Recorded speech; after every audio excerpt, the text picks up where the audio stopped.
Welcome to the Jordan Board of Education meeting. Today is Tuesday, October 28th, 2025. My name is Nikki George. I am the board president and will be conducting this meeting. In attendance here in person tonight, we have board members Dean, Wood, Barrow, Dunford, and Barnett. And joining us virtually is board member Robinson, as well as our superintendent, our associate superintendent, business administrator, and our board attorney. We are happy to have you with us. We'll go ahead and begin our study session with a review of the board newsletter. We'll turn it to Dr. Godfrey and invite all of his gang to the table. There's a list on here. Yes. Thank you very much. We're excited to talk about this. There are some great things going on with communications that we want to share to provide some context for the board's discussion and decision about what to do next in terms of communication about what the board is doing. So there's always a lot of great news to report. I will tell you this. When I started as superintendent and we started the podcast, Sandy and the team pitched to me, well, we need to do it every week. And I said, what are we going to talk about every week? What could we possibly do? And 320 some odd episodes later, it's very clear that there's a lot to talk about. And so there is a lot of good news to share and important information to share. And so we appreciate the opportunity to talk about this. We got the best team out there, and we appreciate the board's support in expanding that team recently. And there are numbers you can put to this, and I should email you later with some of the details, but we've just seen a real increase as you've increased our staffing. It's increased our bandwidth, and there's a lot of great communication happening, but it's something that we always want to do better. George Bernard Shaw said something along the lines of the biggest problem with communication is thinking that it's happened.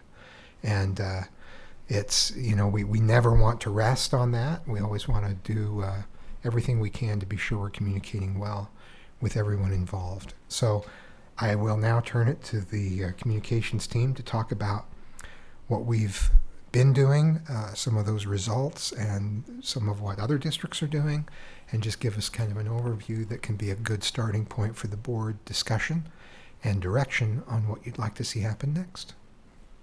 Hey, thank you, Dr. Godfrey, and thank you, members of the Board of Education. We appreciate being allowed to spend a little time with you this afternoon. Mostly we're running from school to school in the day and sometimes at night, and don't really get to spend much time with you, so we appreciate this opportunity. I'm Sandy Riesgraf. Most of you know my team. I'm Director of Communications. For those of you at home, I have Doug Flagler, who's our Communications Specialist, and Craig Williams, who is our Social Media and Marketing Specialist. We're here today to talk about parent, employee, and community communications, whether that's coming from the Board of Education or coming from the Office of Communications or Jordan School District itself. We want to take a look at what you have done in the past, perhaps what has worked, maybe new strategies that you may want to explore when it comes to communications to stakeholders from Board of Education itself. We want to share with you, as Dr. Godfrey said, some things that we have been doing that we've celebrated and found great success with. And then we've reached out to some of our friends in other school districts in the area and found out what they were doing, because it's always good to know what your neighbors are doing, what's working for them, what maybe was tried and true and tried and not so good. So we'll begin with what you most recently have done. In 2024, the board at that time, several of you were not on that Board of Education, decided to put out a quarterly e-newsletter. They came up with the name Bulletin Board. Again, it was to be sent out quarterly, and at the time that board wanted that communication to go not just to every parent in Jordan School District, but every household in Jordan School District. So what we did, we reached out to a marketing firm, and through MailChimp, they came up with a list of households who are not parents in our district. We gave everyone the option to opt out of receiving this e-newsletter.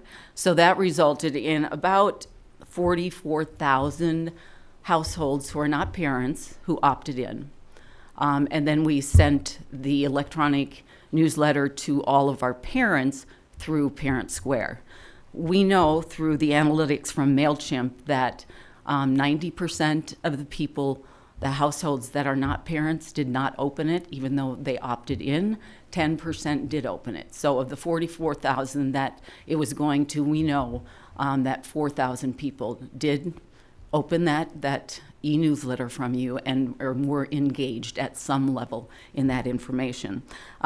If you chose to continue to do that, it would be at a cost of about $400 a month right now to maintain that email list, if you chose, again, to send it not just to parents, which we can send through Parent Square because we have their emails, but if you wanted to reach every household in the district, it would cost about $400 a month. Something we've done in the past, which is a blast from the past for many of you, is a trifold mailer. This was done again on behalf of the Board of Education. The board chose the content like you do for the bulletin board. You chose the content for that, asked me to write it, and then we would populate it with photos.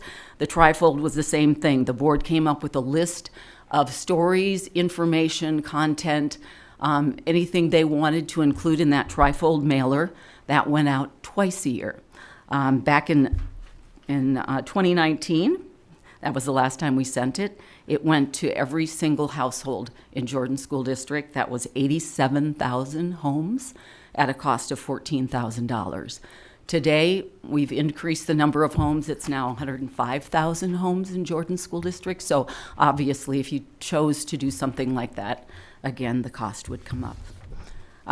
Postcards are something we do on not a regular basis, but when we have a reminder or something that's urgent that we want parents or the public to know, we do find success and get pretty good response to postcard mailers. They're small. The last one we sent was a 4x6.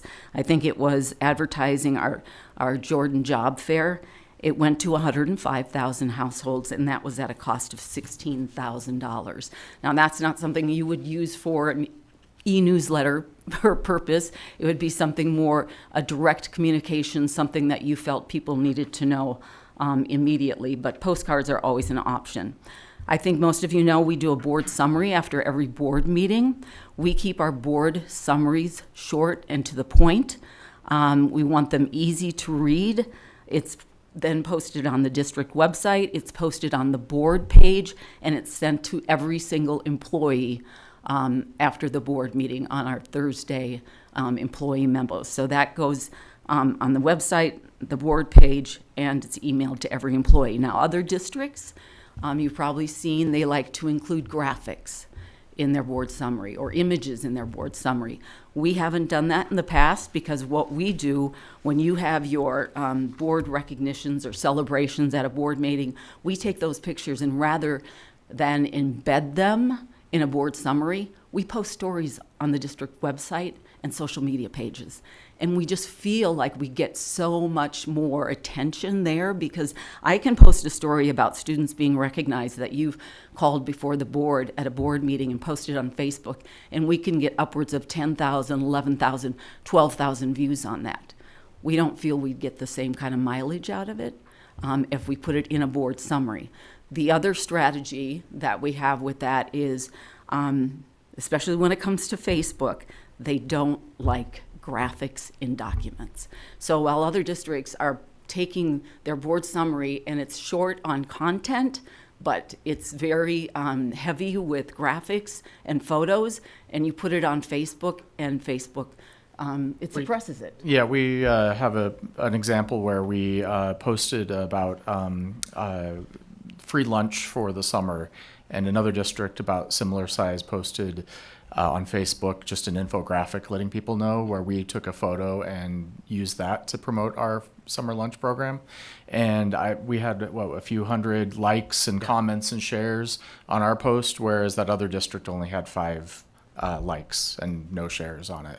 And so we could see that the algorithm was actively suppressing their post versus what we had put out. And so we know faces and smiling, happy people do better on social media than if we were just to post a graphic. And there's no right or wrong way to do it. I mean, if we chose to, we could put a link to the stories that we feature on our social media and the website after board meetings and put that in, embed that in the comment section. That's how we found that Facebook is now suppressing links in stories. So instead we embed them in the comment section most of the time, and that helps the post do better as well. So we were trying to do that balancing act or play that game Yeah.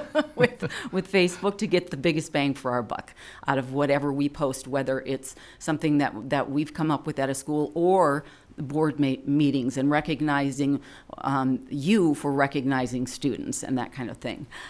You all know our board meetings are live streamed and they're recorded.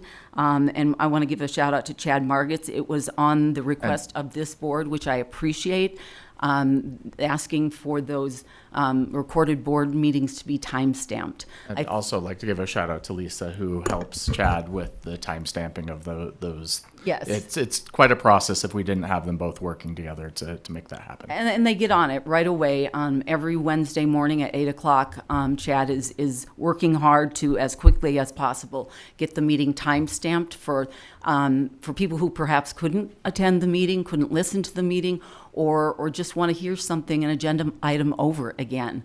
And we've had a lot of positive feedback on that service, if you will, that we provide. So I appreciate the recommendation from the board to do that, because I think we're the only school district in the state that takes the time to do that. So Even other government entities, there's not a lot that do the time stamping that I've seen. So I think we're very unique, and that's very helpful to patrons.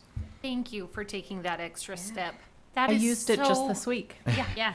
It's so convenient when a constituent reaches out with questions to be able to send specific agenda items. Really, really nice. we've got, again, so many comments on it, or they'll reach out to us to, where do I find this? And in the past, I hated having to say, well, which you've had that experience where you lived, and when Yeah. you wanted something from a meeting, and they Yeah. just say, well, listen to the meeting. It might be about halfway 4 in. hours in, yeah. So that's been really good for all of us and for you as a board, just showing the extent that you'll go to communicate with the public and our stakeholders. We wanted to talk a little bit too about the district website. It is a high traffic website.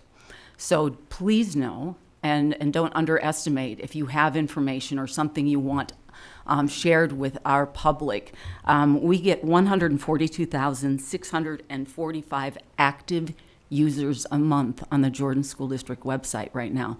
Those are people that are coming to us for information to the website, or just to see blog posts or the fun stories that we're posting. So it's a great resource for us to use when we want to post information, when we want to reach people. In a year, we'll have 1.7 million people that have come to the Jordan School District website for information or just to see what we're posting. And just a side note, we have needed this for a long time. There's never a perfect time to do it, but we are updating it and redesigning it. Chad has come up with a few new designs that we're very excited about. What we don't want to do is do it midstream during the school year, where parents really need to find things and then all of a sudden see a new website pop up that they don't know how to navigate, they don't know how to use, because they are using this. But that's not an excuse not to redesign it and update it. So we're in that process right now. Hopefully, we'll be able to move forward this summer with that new design. Again, I'm very excited about that. The other part of the marketing that we're proud of is our social media. In the past 6 to 8 months, we have seen the views on our Facebook page alone increase by 124%. in 6 to 8 months. That is due in part, we believe, and I thank you for this, because of the addition of one extra body in our Office of Communications. So it does make a difference. When you're working with social media, what we found is there are two things: consistency in posting and quantity and quality in posting. And we've been able to increase and enhance both of those things since we brought Craig on board and had one extra body just to be out there getting pictures, getting stories. It really did boil down to we just couldn't be everywhere. And now we've got the capacity and the bandwidth to even call schools and say, we want to be there. You don't have to send us your pictures. We'll come and get them. It's made a world of difference. From January 1st till October, till this month of this year, we had 3.8 million views on posts on our Facebook page alone. And the really success story in all of that is 1.5 million of those views were from our own followers, which means that is our own parents. Our base on Facebook is our parents. It's not students. We know that. We know the age group. We know it's mostly women. But to know that half of those views are loyal Facebook followers that are coming back to Jordan, we feel that's really a victory and a success, and it does keep growing. We pay really close attention to it. So we just wanted to share that with you. Instagram, we've always felt, how do we get students to follow us on Instagram? Because for the most part, they're not on Facebook. We, in the past 6 to 8 months, have seen 103% increase in views on our Instagram page. And we know those are students. Every time we post something, we posted a celebration of a student at Copper Hills High on Monday. And we know it was students who were liking it and celebrating it with us. So, and right now we're at about 230,700 views a month on our Instagram page. So, again, those are just avenues that you have as a board to use and let us help you in sharing information, stories, celebrations. When you're out at schools, let us know.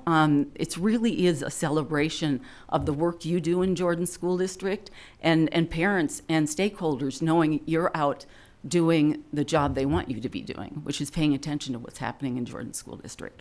The Supercast podcast, as Anthony pointed out earlier, we're 5 years in and could not be more pleased that it's still going strong. That Supercast is emailed to every single employee every week. We drop a new episode every week. And we watch the analytics on that as well. And in September and October of this year, last month and this month, we had 2 of the episodes were in the top 5 performers in the history of the podcast. One of them's on track. It could become like maybe one of the top 2 most listened to podcasts that we've ever done. So, which is the Copper Hills marching band performing with AJR. So that and the comments and stuff on the video that we put in the video that the school made about it as well, and all the comments on that video are just amazing to go in and read. People around the country being excited for these students, and some jealous that they didn't get to also do this as well. So. But just as a marketing tool for the district as a whole, and for our superintendent of schools to be seen and heard and make sure that people, that's the most important, that our students and our staff feel seen and heard by Superintendent Godfrey, and that's a big deal. And I can't think of a better way to spread goodwill throughout the district. That's how we see it, than by having Dr. Godfrey out in our schools and letting people know how much he cares. And I applaud Doug Flagler for the work and time he has put into making this podcast a success. And again, we thought if we get in 10 episodes and have 5 people listening to them, we'll be good. And now it's turned into something so much bigger. Yeah, and the other thing we do in marketing, and we see that as a marketing tool, we see our social media as a marketing tool, the blog posts we do as a marketing tool, but we also use school bus ads, self-promotion school bus ads, which have been pretty successful for us as a marketing tool. We've done bus ads for the last batch, we did some for the Portrait of a Graduate. We incorporated that into bus ads. I had the principal of our virtual elementary school come to us recently asking if we could do a batch of bus ads, advertising or getting people excited about enrolling in the virtual elementary. And Ross Menla came to us, I think about a week ago, and he said, I have seen and heard people had more interest, people just calling, and I think the bus ads are making a difference. Now, is that the only thing? But we do know bus ads, they're inexpensive to do. We use our own students in those ads, our own employees, and to watch a child or a teacher see a bus roll up to their school and see their own image on their bus, it's pretty cool. They run out and they want to take selfies of themselves in front of their own image on the bus. So we'll probably continue to do that. We do banners to market our DLI programs. Yeah, we did banners for DLI and some of our other magnet programs, and put them on high visibility fences and stuff at schools, in neighborhoods where it might be impactful. And then the Portrait of a Graduate banners that you see in a lot of our schools. The other thing, a lot of school districts that we've spoken to, it used to be you'd buy, advertising time or try radio time or something like that. And many of them, along with Jordan, we're finding a bigger bang for our buck in meta advertising, which is boosting posts. And it has the return on our investment with that is something we couldn't get through the regular channels of advertising anymore, because it's where people are. And Doug, you take care of that. Yeah, and audiences for local news and everything are very fractured right now, and so there's a lot of different avenues to get a message out. But we started doing some Facebook and Instagram boosting of our posts. And last school year, we spent about $300 boosting posts, and we saw about 50,000 extra views because of those boosts. We target the people that we want to see those posts, like the one you see here when we did a podcast on the hoaxes that were going around. We boosted that post, and we were able to target certain audiences in our district to help get that message out about what we wanted them to know about what those hoaxes were doing, and the steps that we take to try and take those very seriously. Yeah, and that is the beauty of it. It's targeted information that you're pushing out, or targeted marketing, however you want to look at it. So we really feel like for an entire school year, we spent $300. You wouldn't get that for one ad on the radio, and here we get to target it to the population within our school district that we think needs that message the most. So what are other school districts doing? We did call around to some of our friends. In Alpine School District, what you're seeing on the screen right now, that's their board summary, their board brief. You can see it's heavy with graphics. And again, there's no right or wrong way to do it. This is the way they like to do it. They put it heavy with graphics and pictures, and not heavy with content. So that's what they will send out for a board meeting brief, or post as a board meeting brief. They do not do a board newsletter. They do an employee newsletter called All About Alpine. They print this newsletter and send copies to all their schools for employees to pick them up if they're interested in having a copy. And then they do make digital copies available to any parent who is interested. But it really is directed, and it is an employee newsletter. In Davis, It's the board meeting brief on the Alpine example. They post that on their district website and social media. Yeah. It's a digital version. Yeah. Yep. Davis School District, they do board briefs very similar to ours. They don't add graphics, they don't add pictures for some of the same reasons that we don't. However, while we try to keep ours as a board brief or a summary, and they even laughed. They said sometimes theirs are 15 pages long. Know that it's meant to be a summary, not board minutes. So, and then they do a monthly district newsletter called Uniquely Davis, and that is emailed to all of their parents and just targeted to parents alone. Canyon School District, they do, again, that is their Board of Education meeting summary, very similar to Alpine. It's heavy on graphics and not heavy on content, but they like to put the graphics in their Boards of Education summary. They send an e-newsletter to parents via Parent Square twice a month, so that strictly is for parents. And then once a year, they'll do a Canyons mailer that goes to every household in their district. And I don't know exactly, didn't send me what that looks like, if it would look like our trifold looked at like at one time. So once a year to all of their stakeholders, and then twice a month, they do an e-newsletter to their parents. And Granite, they do not do a board or district newsletter. They take an entirely different approach, which you'll see from all of the school districts, really. They do something called Parent Link. And this is a blog post that they put on the website. And what they do is they combine all the highlights of the best stories that they've had over the past 6 weeks. And they put it all in, I've seen it, it's a very long blog post that they post on the district website, and they send a link of that to parents as well. So it doesn't go out to all of their stakeholders, but the parent link is something that is posted on the district website and then sent to parents as well. And that's done every 6 weeks. Murray School District, again, very different approach. It's the Murray Education Foundation that does their electronic newsletter. So the foundation produces it.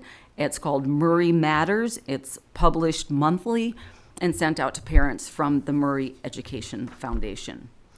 Granite School District, there, we just went over that. And then finally, yes, Salt Lake City School District, they do not do a board newsletter. They do a district newsletter that's sent out monthly through Parent Square with a specific message from their superintendent of schools. So that's a little, just a brief glance at what some other school districts are doing. And we're open to anything that you may want to consider when it comes to how you want to connect, engage with your stakeholders, with parents. We're open to new ideas, or if you want to continue to do the bulletin board, that's certainly an option that's on the table. Just know that to keep those email lists, if you want to continue to send that to every single household or those who have opted in, it would be at a cost of about $400 a month.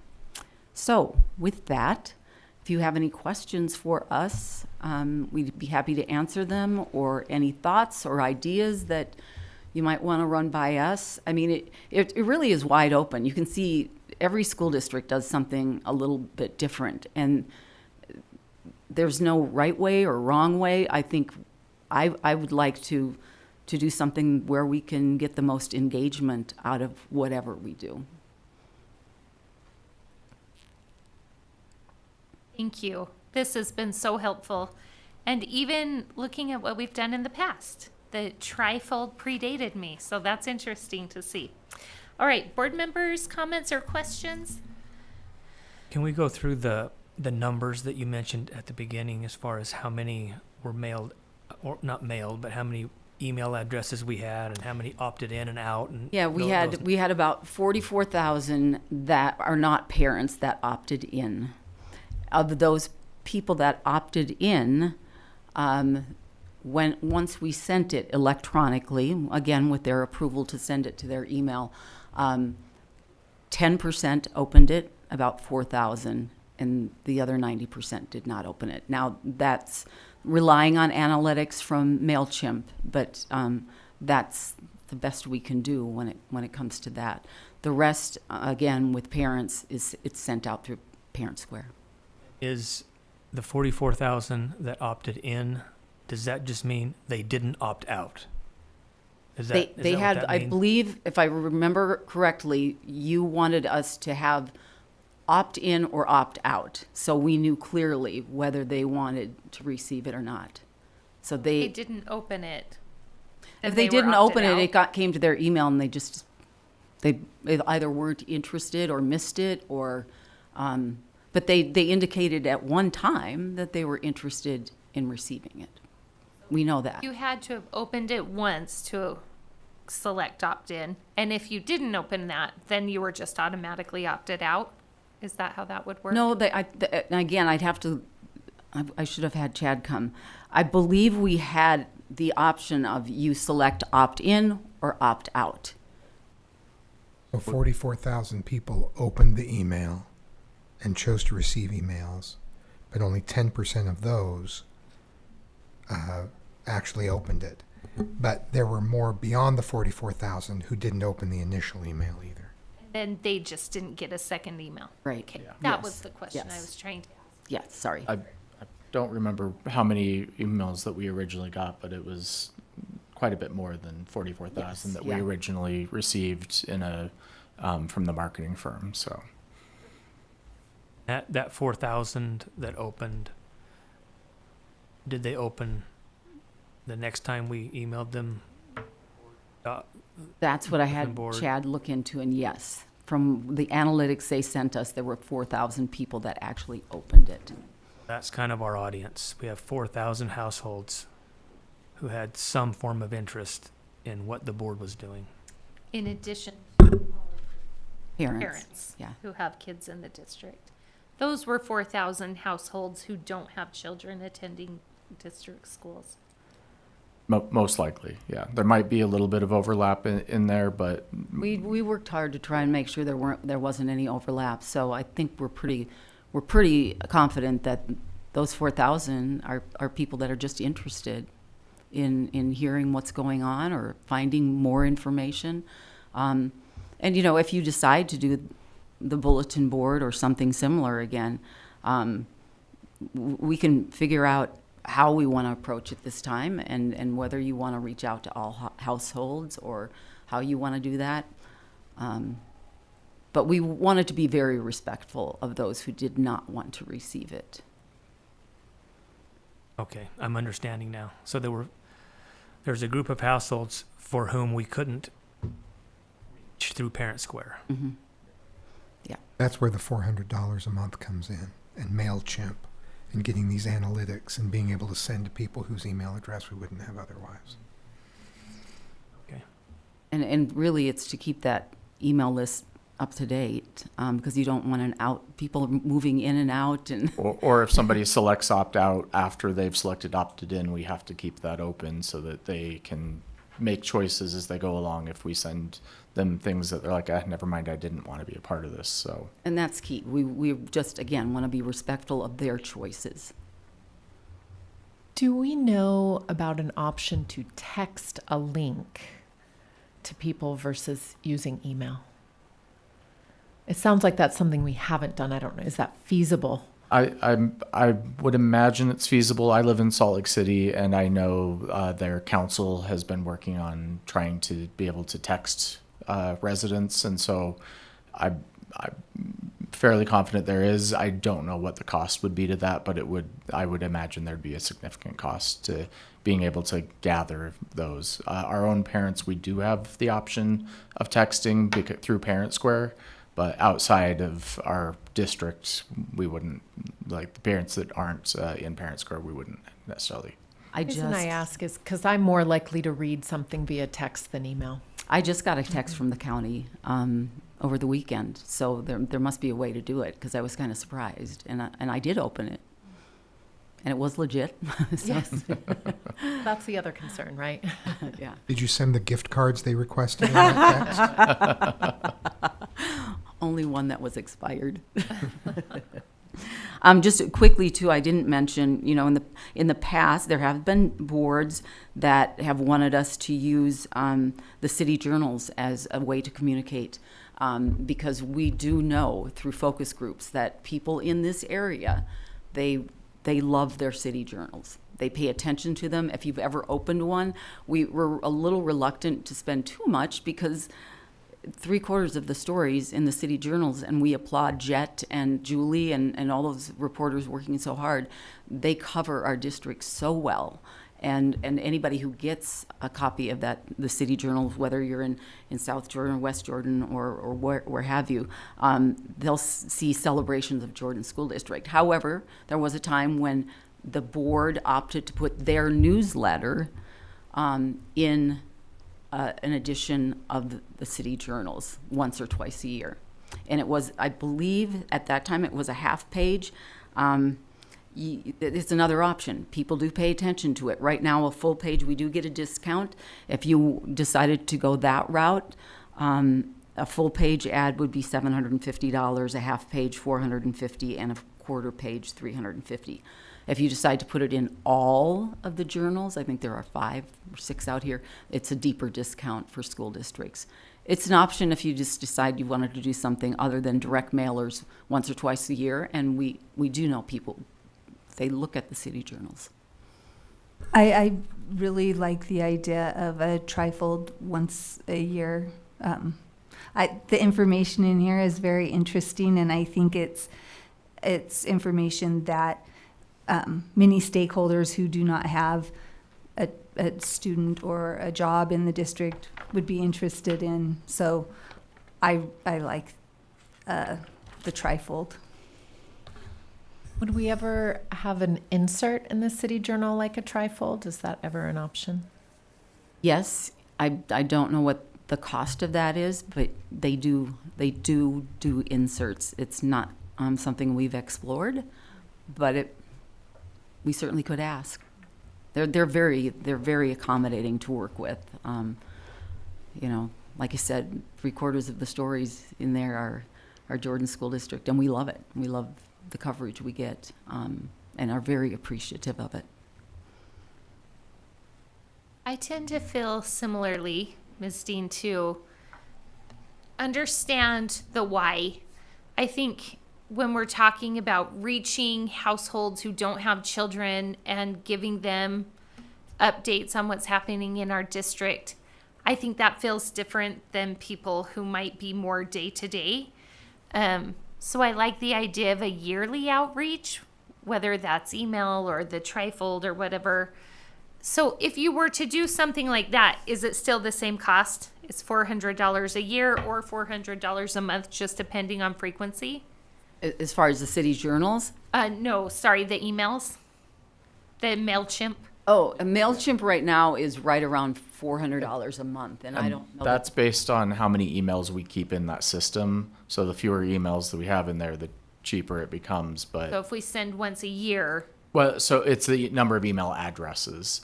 So that's kind of a fixed without us going through and taking out people that But what we could look into, and we could see if you have decided that you only want to send once a year or twice a year, we could contact them and say, we don't need to maintain this 12 months out of the year. We're going to send something out every September and every June or whatever, and just say, what would it cost to get the most updated email list 2 months out of the year? I think our issue with that is the opt-in, opt-out group. We have to keep it year-round, even if we only do it twice a year. Yeah, or if you only once a do year. it twice a year, I assume that that's the case, that then you have to send out the first one that says, do you want in or out? And you have to start over. So I think what you can say is, I think a good way of guessing is to say it's going to be $5,000 a year to maintain the email addresses. And let's just assume it would be another $5,000 to do text messages. I think that's a fair guess to say if you went with text messages instead, approximately. I'm guessing there's also some limit on the number of campaigns we can launch per month. Yeah, I'm not sure on that, but we haven't ever gotten close to hitting that. So it really, MailChimp is more based on the number of email addresses that you're holding in their system, is where they base their cost at versus the campaigns. We could use this email list for other things besides the bulletin board, right? Yeah. Yeah, I think it was Jordan School District Communications. We would have to go back and double check when we did the opt-in, but I think it was just Jordan School District Communications is what we told them that this would be used for. Can I make a comment? Please. For me, once or twice a year just isn't enough. We all agreed to the bulletin board to put that in action. It was supposed to go out quarterly. But because it went out quarterly, for some reason we stopped doing it. We haven't sent one in a year. We never made a conscious decision to stop doing the bulletin board. But because of its infrequency, we weren't doing it. I personally would love to see something go out once a month. If you really want to have patrons connect to what we're doing, they need it consistency and I would say frequently. If So, it's Doc- an inexpensive way, I'm fine with that. But once a year, we would be having this discussion every time we sent one out. So, Dr. Robinson, just to be clear, you would like to see that frequency for all stakeholders, not just parents? Because I tend to agree with you. I would like to see a monthly communication to patrons of Jordan School District, but if my kids were out of this school, I don't know if I would want a monthly update. I don't know. My kids are out of the school, and I do because I'm a taxpayer and I want to know what's happening in those schools with the tax money I have. What we traditionally do is we hit a big communication pattern as soon as we want something. So all of a sudden, if there's a bond to be passed or a decision to be made, like on a new facility or whatever, then we start to go and try to build a relationship with people, which should have happened all along. Even if they're opting out or even if they're not reading it, at least they know that we're doing something, we're making that attempt. And so that's for me. Like if it's once a year, then we probably should just make a decision to send it out when we think we should send it out. Because sometimes our messages are more urgent to get out. And if we say we're going to do it every December or something like that, well, that may or may not be the time that it needs to go out. And so I don't know.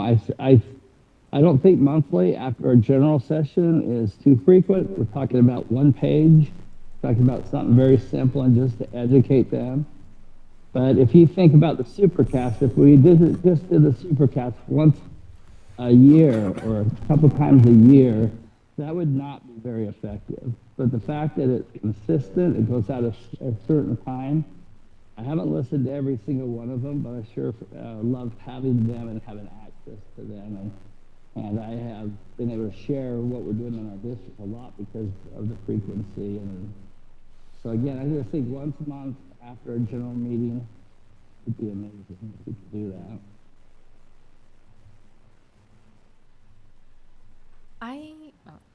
I liked the idea of what Granite was doing with the blog post. I feel like we do really well with our social media, so that could be something we easily put on social media to say, here's our blog post from the board, and then also I'm okay emailing that out. But I like the bulletin board. I like how it looks. If the blog post could look like that, then I think they could keep it simple. But I am intrigued by the city journals idea because I enjoy the city journals, and I think that could be a really good way to reach patrons who don't have kids, who maybe have never had kids, but they like their city journals. And so that was intriguing. I like that idea. The one caveat with the city journals is it's about a month before the actually comes out. We have to have everything ready for them. And they're very regimented on have to have it by a deadline for print. So I wrote for the South Salt Lake City Journal 15. Do you have a sense if, as a reader, if you would prefer a half page, full page, or an insert. I think an insert could be good, but I think that's going to be more money where we're also paying for this to go inside the journal. But honestly, I think a full page would be more eye-catching. So, and we wouldn't have to do that monthly. You know, we could do that once a year or something maybe as a review of the school year and stuff.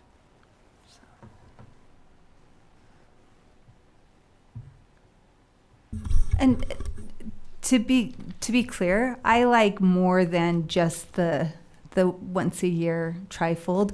I do like a regular board bulletin or sent out via email, and I also like I would like to be able to reach as many interested stakeholders as possible, and so I feel like.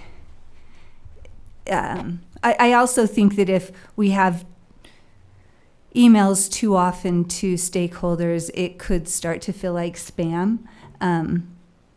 So I don't know exactly what the balance is. And personally, if I remember getting these in the mail and even feeling like, oh, another one already, even though it had been at least 6 months. So even once a year, for people who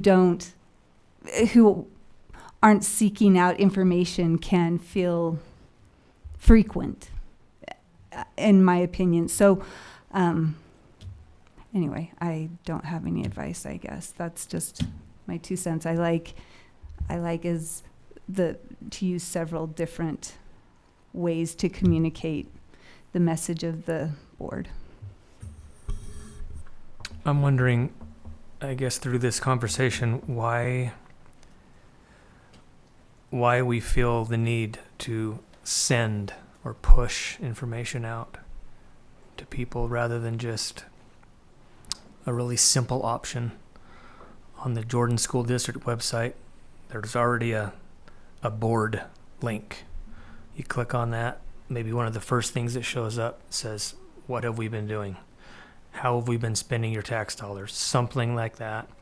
And that's where people go when they want to find out what we're doing as a board, rather than trying to figure out how can we reach these people through all these different electronic and hard copy mechanisms. To that I point, can answer we that. did Go do ahead, something, Suzanne. and it was board driven, and it was very successful, and this was years ago as well. But the board primarily gave us ideas, and we called it Fun Fact Friday, and it was a fact really from the board. People loved it, and so much so when we missed a Friday and didn't have a Fun Fact Friday, they were like, where's the Fun Fact Friday? We would post it on the district website and our social media platforms.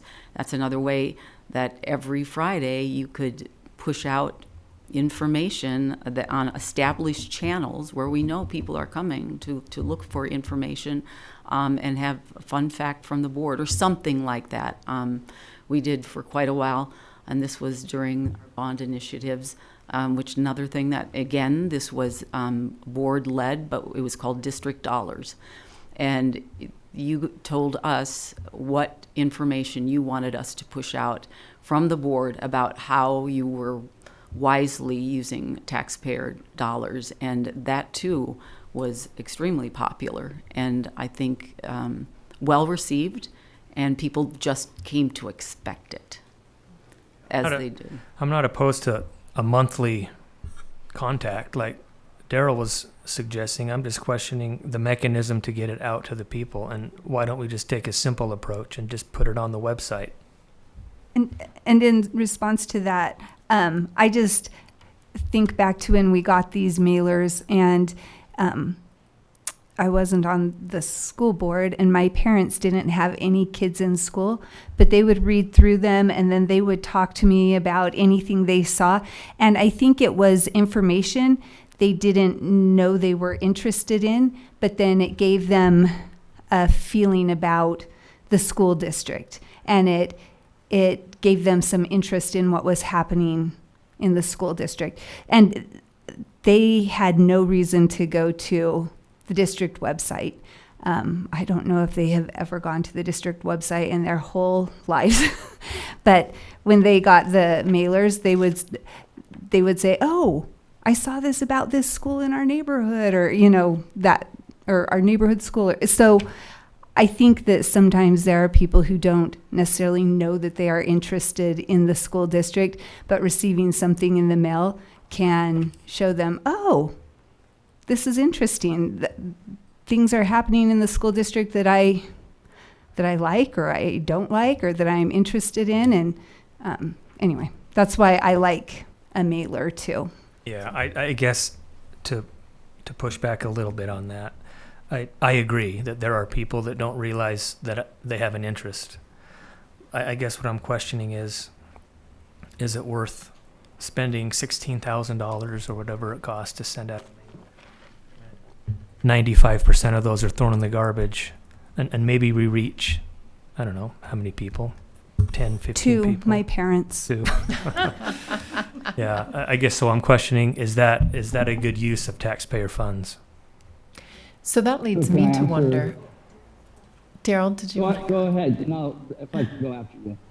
So that leads me to wonder, is there a subscription option, meaning like I enjoy getting my news feed in my email or in my app every day, things I didn't know I was interested in, but I've opted in, similar to what's discussed, so it just automatically comes to me. And so I don't know if there is a way to just push it in a different way than we've pushed it before. Maybe text messages that people can subscribe to get the alerts, where it's maybe less intrusive or less, I don't know. Because I'm trying to think here, what is our purpose? What are we trying to accomplish with this newsletter? And I keep thinking, are we trying to be more transparent? Are we trying to create a sense of community? Are we trying to create partnership where they can, communicate back to us in some way? What are we trying to accomplish? And maybe that would help us decide frequency and avenue. If I may, if we combine some of these ideas, one option would be to send out a postcard and an email and say, if you want information about Jordan District, this is where you can find it. So that people kind of, like you said, they can choose to engage, so that we're not producing something separate that we're pushing out. We push out once to say, this is how you come to us for information. This is how you can get the information you're looking for. Or an alert when we post something new so they know to check it out is kind of what I'm thinking. Yeah. Could we add it to their registration so that when they're going through registration, they check a box that says receive newsletter? It'll need to be big and bold because everyone flies through registration, and I don't know what So I'm let's clicking. pre-check it. We'll pre-check it. Default is yes. So you have to turn it off. We could do that. My question, I feel like the need, oh, wait, I shouldn't be saying this. Daryl, you were in line. Sorry. Go ahead. That's okay. I mean Dr. can- Robinson. I can answer a couple. I think the purpose of this is we're elected officials, and one of the responsibility, at least that I think that we have, is to be open and transparent and accountable to our patrons to let them know what we're doing. So we do have great things that are coming from the district, but we don't have great things coming from the board. This is what the board is doing. Now, whether or not we use the current mechanisms that we have in place, like social media, there was a time that I had more social media followers in the district. And the district, frankly, I sometimes want to write a post about something, Sandy beats me to it, and it's already up, and I'm like, so then I share that, and I love that because then people that follow me get to see it, but it also redirects them back to the district page. And I know that some of the other school districts, that's how they're feeding theirs, that they're sharing on the district social media, and then we're sharing it from there. And I think that's a great use. But again, it's got to be consistent. It's got to be from the board. a yearly journal ad or a yearly, hey, this is what we're doing, do you want to opt in? Those are appropriate, I think. But inexpensive, short, effective monthly communication from us united as a board of what we're doing. I think this goes a long ways to let our patrons know that we're out working for them. That's what I see the purpose is. And I don't want to spend a lot of money. I don't want to spend a lot of time. But I do think that there's a good purpose for us to let people who elected us know what we're doing on their behalf. Thank you. I- I was just going to say, Did Mr. the business Larson, did I administrator see have you something? had a comment too? No, I was just trying to point out, Daryl. Oh, that Daryl, Yeah. you were reminding me. Thank you. And I agree with Daryl about the transparency. I feel like a big purpose is we make decisions about public funds, about public goods, like buildings, and so I think it is important so I love how in this one it shows energy savings, what we are doing with the public money. The school district belongs to the people, and so we have an obligation to, and I'm not saying we have an obligation to do a trifold mailer or whatever, but we do need to be transparent and let the public know how we are spending and using the public resources and revenue. I just think that is an important purpose of having something. And I really, really do love, and I think that these kind of, the new buildings and how we have saved money and what I think that there are a lot of stakeholders that would find that very interesting and very helpful and would give them confidence that the board is making, or give them a lack of confidence or whatever, that the board is making proper decisions with public goods. So. Okay, so I'm going to try to summarize what I'm hearing. I think we have two groups that we're talking about here. The first one is stakeholders who may not have children in the district. I hear a general consensus that we all feel driven to be transparent and reach out to all of these groups. I'm just going to divide them out for a minute.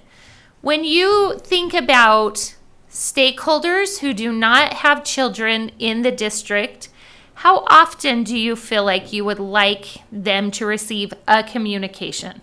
Let's just narrow it down that much. Do you feel like you need more than 1 year?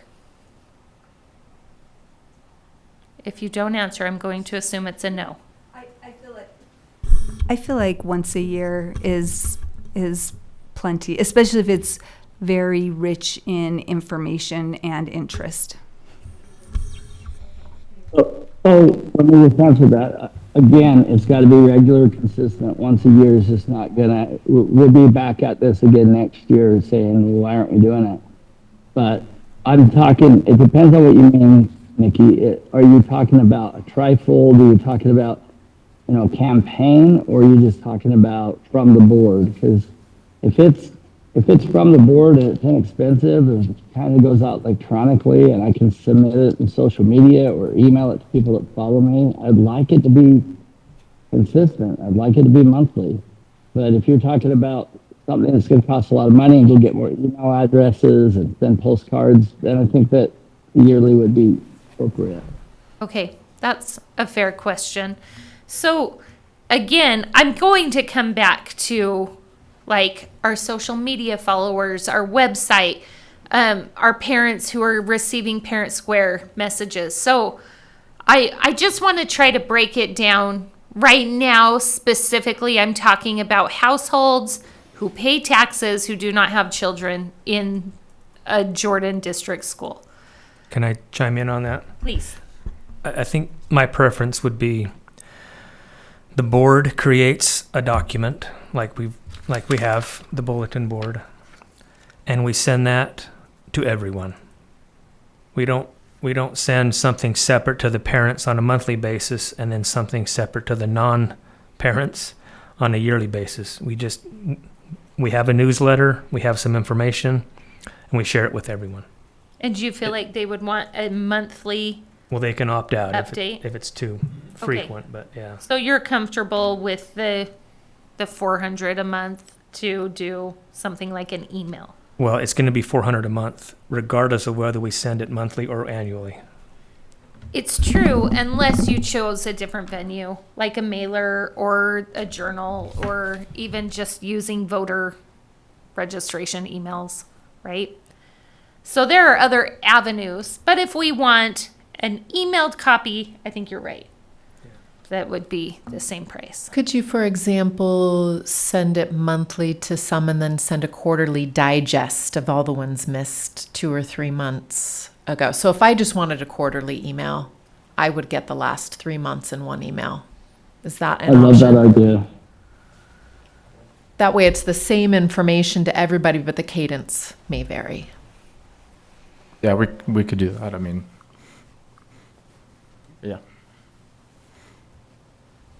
So are you saying that maybe when we send out that email that says if you want to opt in, you could get it monthly, you could get it quarterly, like, and give options? Is that doable? Like, Yeah, it would just, I mean, we could send out another opt-in email to, the 44,000 email addresses we have and ask them for their preferences and see what we get from there.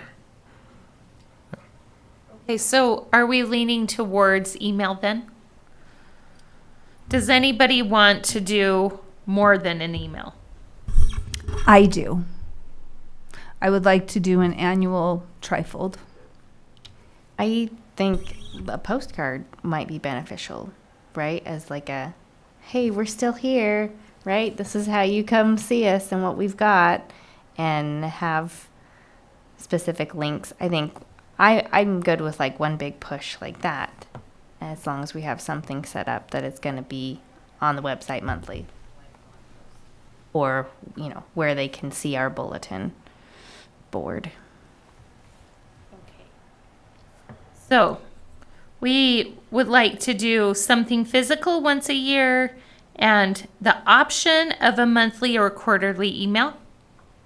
I just have to throw text in there. I think we'll have more people read it if it's via text, so it may be worth seeing what that looks like in the cost. Are you interested in texting more than parents who could get a text through Parent Square? You want to try to get stakeholders without kids?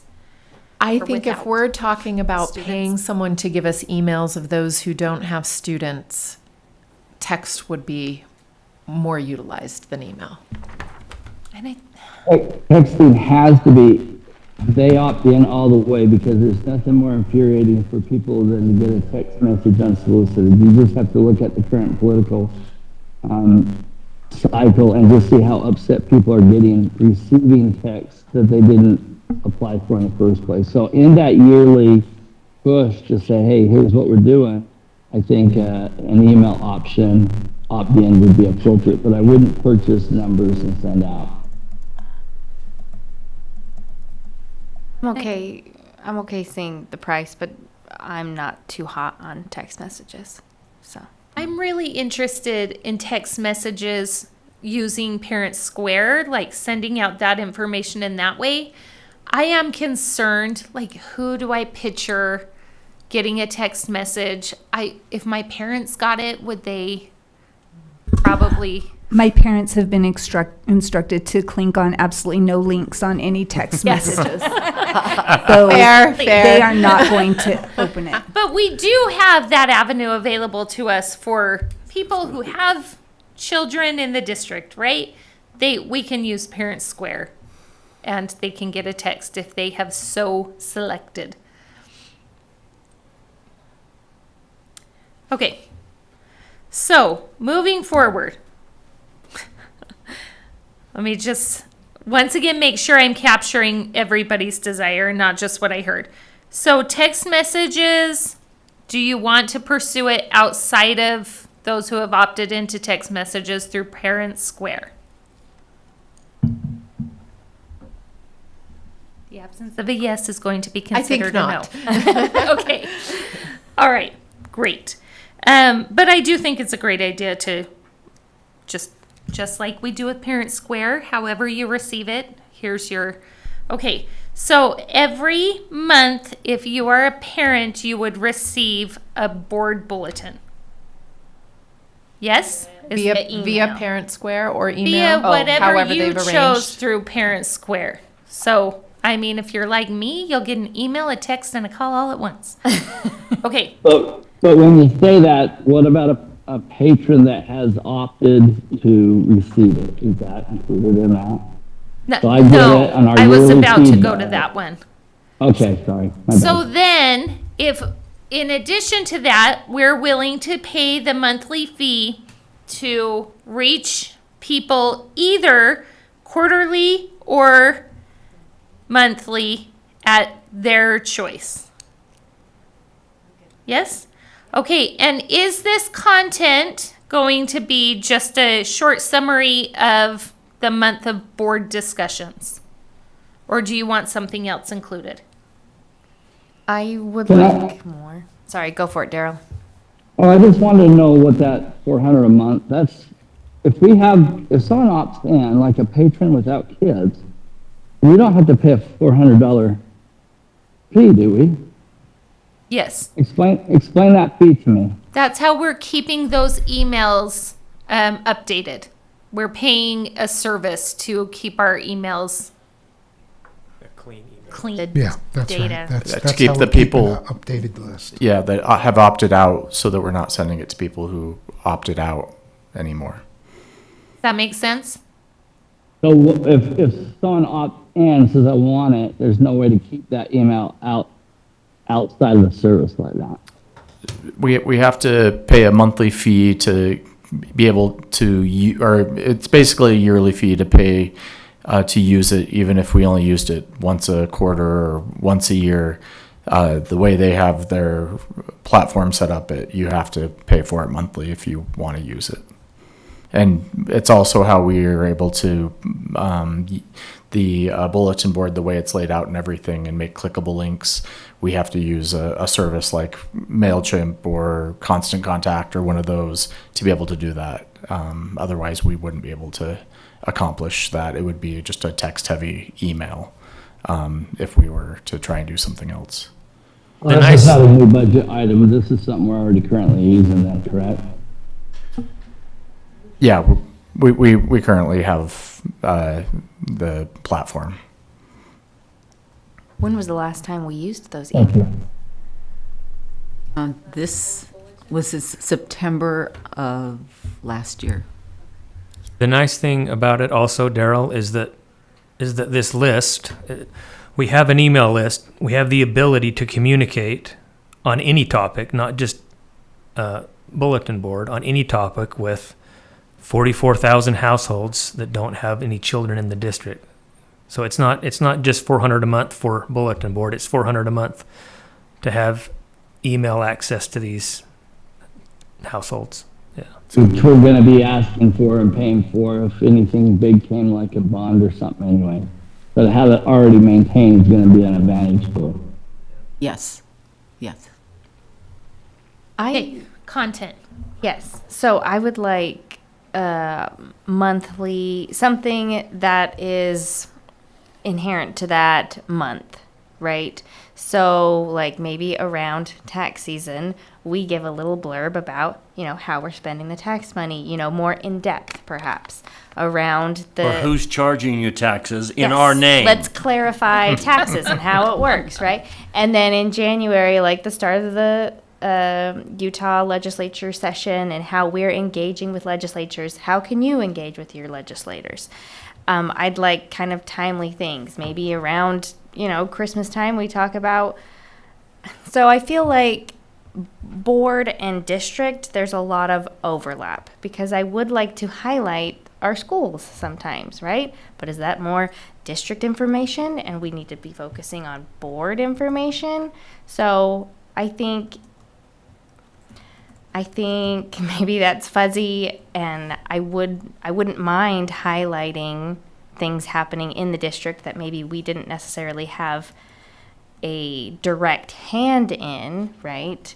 Does that make sense? Yes, I think that could be accomplished with a link to our social media platforms. There we go. Sure, yeah. Embedded in it. I would like to focus just on board business. There are other avenues for disseminating district information. I'd want to make a clear line there. This is the board business. This is our accountability to our constituents, as Daryl mentioned. Are you up for a link, though, right? That says to see what's happening in the district, you can visit the Facebook page. Would you?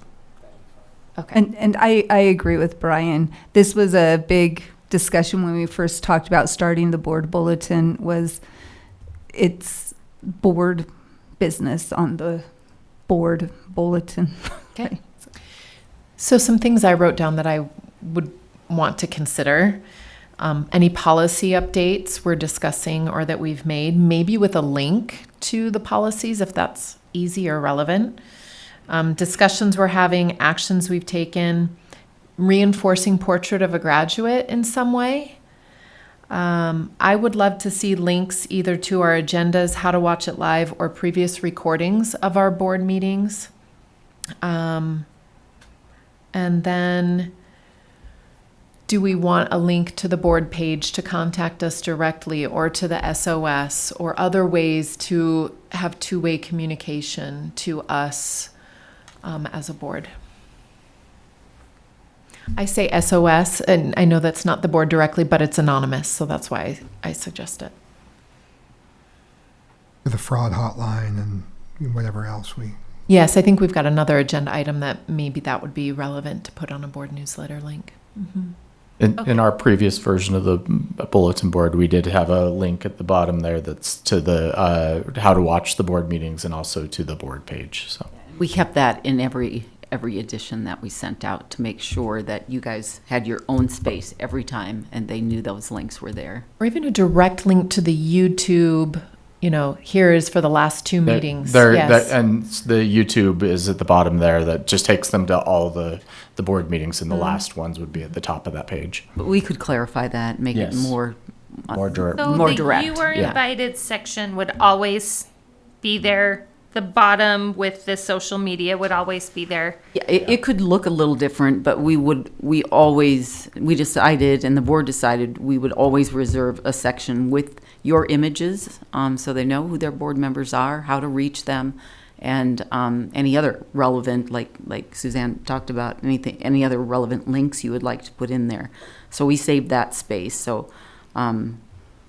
regardless of how, and just so you know too, with the space that we had to make this work, usually it was 5 stories or 5, however you look at it or however you decide to populate this. Usually 5 stories or information items, that was the max that we could include in a 1 page, and I highly recommend you keep it to 1 page. That's what I would prefer myself as well. Okay, so we always include ways to contact board members, links to agendas or board recordings, and links to social media. Those are every time. Perhaps a monthly topic. We could put one together. So like in January, maybe it's a intro to the legislative session, like you mentioned, Ms. Barrow. And then would you also like just a review of what has been discussed in board meetings that month? I'm okay with that. Is that enough for you guys to go off of? Sandy? Sorry, it's Fine, no. I guess as long as you can tell me specifically what you want, we can write something with a headline. Originally, the board wanted to do some of the writing and then let us do the editing. It can be just one more thing on your plates to do that. And I'm happy to write it as long as you tell me what agenda item or what board business or what clarification or what it is that you want people to know. The other thing I think is really important in this is that it's not all text. People are drawn to images. We don't put graphics in for the most part if we can avoid it. We like to put pictures in of, it can be of board meetings or it can be of our students, but think in terms of how can we visually tell this or share this information too. Can we leave that to you? Is that too Yes. big of an ask? No, not at all. You not do at all. such a nice job choosing images and But the one thing that was a bit of a challenge where I didn't know exactly what you wanted in it. And so we would choose the content and then share it with you. And we can do that too, but it sounds like you really, really, truly want this to be board driven and to come up with the content. So if you can come up once a month with 5 items that you want in here, or maybe it's 6 or 8, and you say just choose the strongest ones and we'll populate it and send it back to you. But I don't have any problem writing it. so board Well, members. President George, Yes, please. can we just put a permanent agenda item on our agenda? The very last item is bulletin board, and just, we can talk about that after a study session, after a general session. Hey, what, if that was a Took the permanent words agenda. right out of my mouth. I was just going to say that. You and I think a lot alike. That's dangerous for you, but anyways, good, thanks. Okay, so the things you can depend on always being there are a summary of discussions, contact info, links to agendas, and board recordings. And then we will give more specifics at the business meeting. Is that when you guys or the board would like to see this on an agenda? So then it can go out as a summary of the month prior? Okay. Great. Have we covered everything? Do you have other questions for us? I'm sure we'll have other questions, but I don't right now. You know where to find us. Yes, We never leave this we do. room. I mean, is the goal perhaps then to start it in November with the idea that from tonight's meeting you would come up with content, things that you discussed this evening, or things that you, as you look forward, people need to know about as we get further into the school year, or things that are coming up, or, I'm just throwing some things out there. We could start it in November, we could start it in December, or we could start it at the first of the year, or whatever you decide. Thoughts? Would you like to start this tonight? The sooner the better for me. I missed that. What was that? The sooner the better. Start it tonight. Oh, Daryl's. So in our next meeting, our first meeting in November, we would have an item on the agenda to cover the 2 October sessions that we had, right? Is that the idea? Yeah. I think so. And we Wait. could do that this evening, I think, during board comment. I'm confused. So at the business meeting, we'll always have an agenda item to say, what would you like covered in the upcoming issue of the the bulletin board? And then we will make that list, get it over to communications department, and then they will put something together, send it to us, or just send it out. No, we'll always, I think I prefer to always have your eyes on it before it's the board, the bulletin board, it's from you, so, So my, Goals s- to be But I sent don't and think it when. has to come back in a meeting though. I think it should just send it out, any oppositions, and move forward. I'm having a hard time understanding. Is anyone else having a hard time? Yeah. You're a Will you little say that muffled. one more time? Sorry about that. I'm just saying that I don't think we need to bring it back to a meeting. I think that they need to just go ahead and write it, send it out to us, any opposition. Yep, I think that's great. Anyone uncomfortable with that? Okay. Great. Well, we have next steps. I will bring this up at the end of this meeting when we go through board comments. If I forget, remind me. Okay. Thank you so much for your efforts. This has been honestly very, very helpful. Oh, do we want to know, so we want to do a yearly mailer still? I say no. I would like to, but if I'm not going to be angry or throw a tantrum if we do not. I can go either way on that. I would support a yearly mailer. I also support a yearly mailer. Okay. And is a mailer preferable to a page? We'd probably reach more people, right? Like we'd be sending it to more houses than maybe. Do all the cities in our district have a city journal currently? Yes. They all do. Okay. Yeah, they cover our entire district. I just don't want to think say the Bluffdale cost does. difference is significant. $14,000 versus $450. Right. So I don't know if that's something you want to Is- consider on method. Oh, I'm sorry. Go ahead. Is Bluffdale included in South Valley Journal? I think that's part of the Riverton area coverage, but keep in mind that 450, what was that I quoted? That's for one journal. So he would do per a journal. package for all 6 of them. And we've done that before, and the cost does go down pretty significantly if we choose to bundle them, if you will. Still quite a bit less, yeah, than a mailer. Should we circle back to that? I was just curious if there was a month when you're like, oh, let's send it every June as like a wrap up of the year, or every August as a back to school. I just think it's important not to send it at the same time as a lot of political mailers. Yes.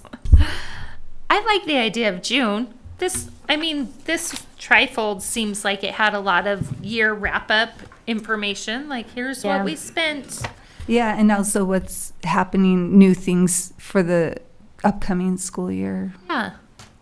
I'd be curious about mailing a trifold versus insert in the newspaper, if there's a cheaper way to do it or a more cost-effective way. Yeah, we'll ask about that. Chad texted us with a good point. If you do get the city journals, and I live in Holiday, and the only way I get my city journal now is it itself is an insert into the home values. Yeah. I Ads. just got it, and now Yeah. that you say that, that is how it Yeah, came. but that doesn't mean that I have gotten inserts in the journal before. I don't know if their practices have changed now that the city journal is in itself an insert, you know? So see. we'd So- have to look into that. If we're all fairly comfortable saying a year review, like in June, can we task the communications department to come back with some options for that annual communication whenever you see fit before June? Yeah. Sure. Okay, that would be wonderful. Thank you. We are so grateful for your hard work. Thanks for being here. Thank you for your time. Okay. Good conversation. Let's go ahead and move into a review of proposed revisions to policies to comply with USBE Rule 277-123-7.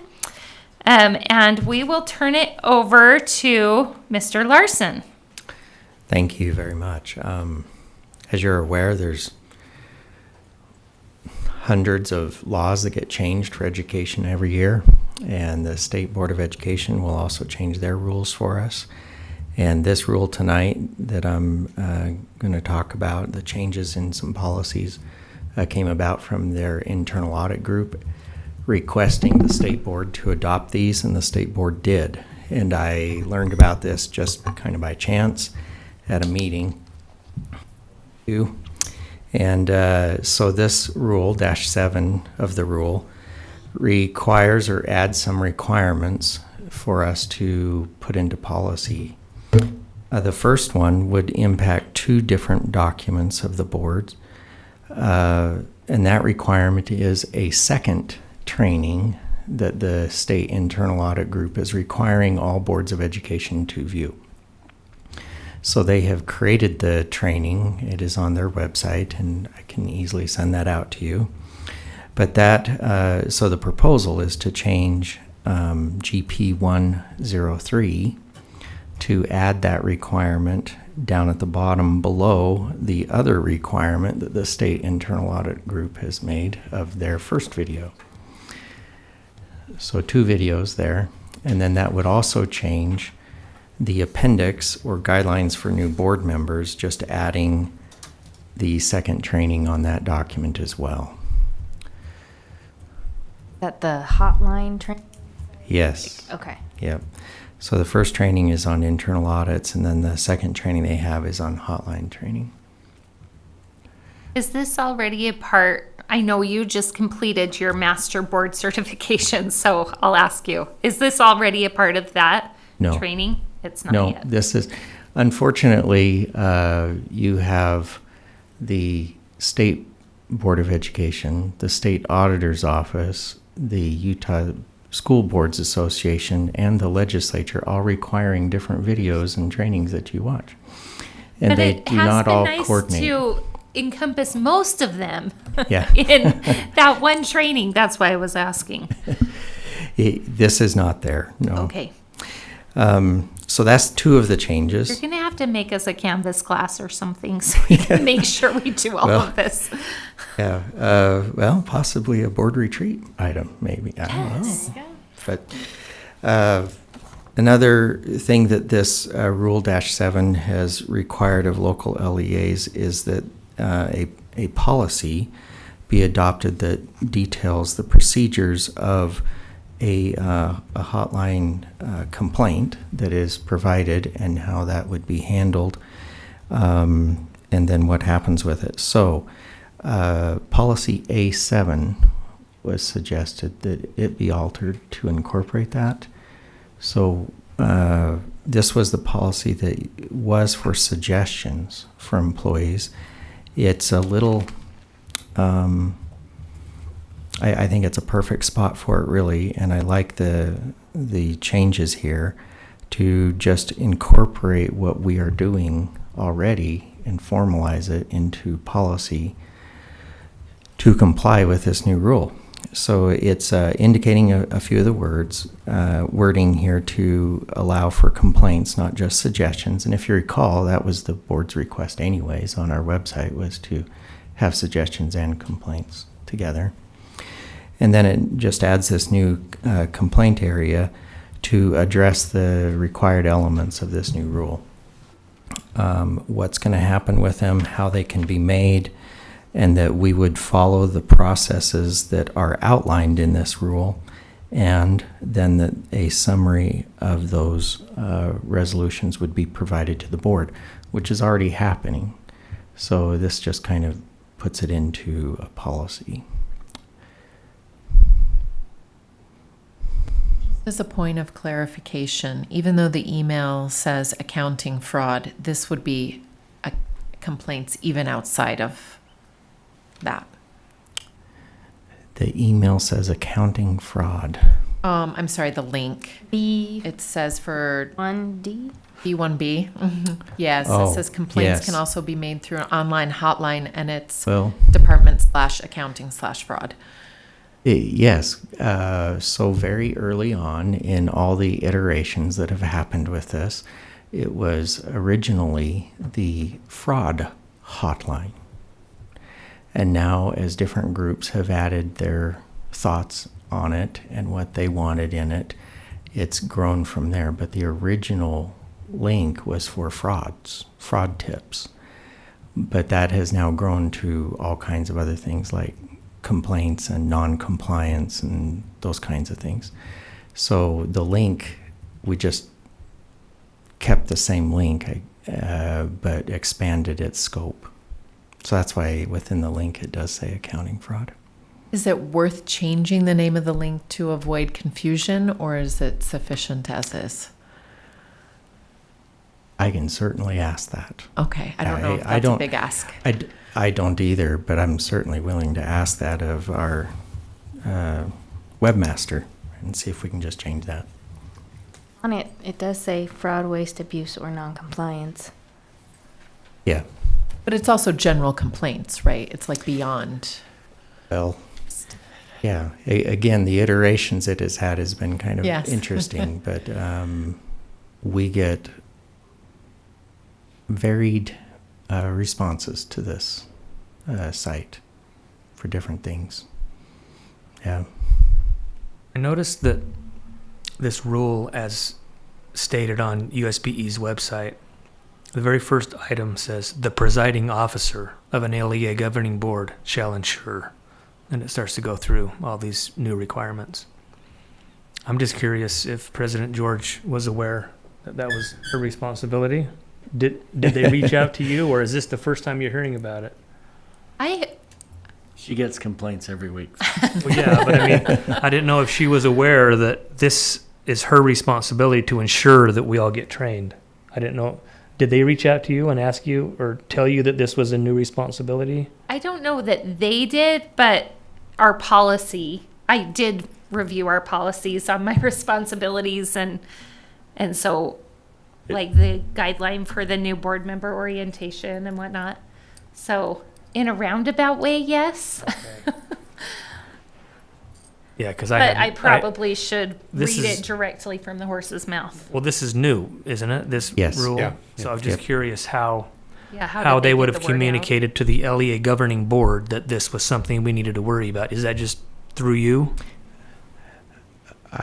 Yeah, that's how it's come about. And how I heard about it was a little, just in a CPE training I was in, where the state was mentioning different changes.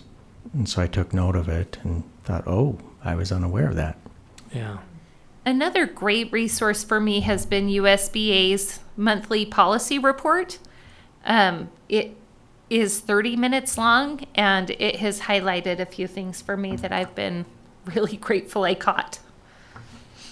But I think maybe to your point, is there a reliable communication from these governing boards to communicate the legal obligations we are under? Exactly. So we don't say, oh, I missed that for a few months. And is that Always feedback we rely need to on- provide to the USBE? They need a bulletin board monthly. I would subscribe. Okay. Does the USBE have a complaint hotline that I might make this suggestion? Then she'll have to answer for it. Well, through them. No. Well, that's delegated out to me. Selves have one, There yes. you go. Yeah, I think they do. They do, yeah. That's really the intent of this entire Rule 123 is how the board interacts with their complaint hotline. But they added this -7 area where they added responsibilities for every LEA, And my question's more to the USBE right? in disseminating updates to us, yeah. But maybe.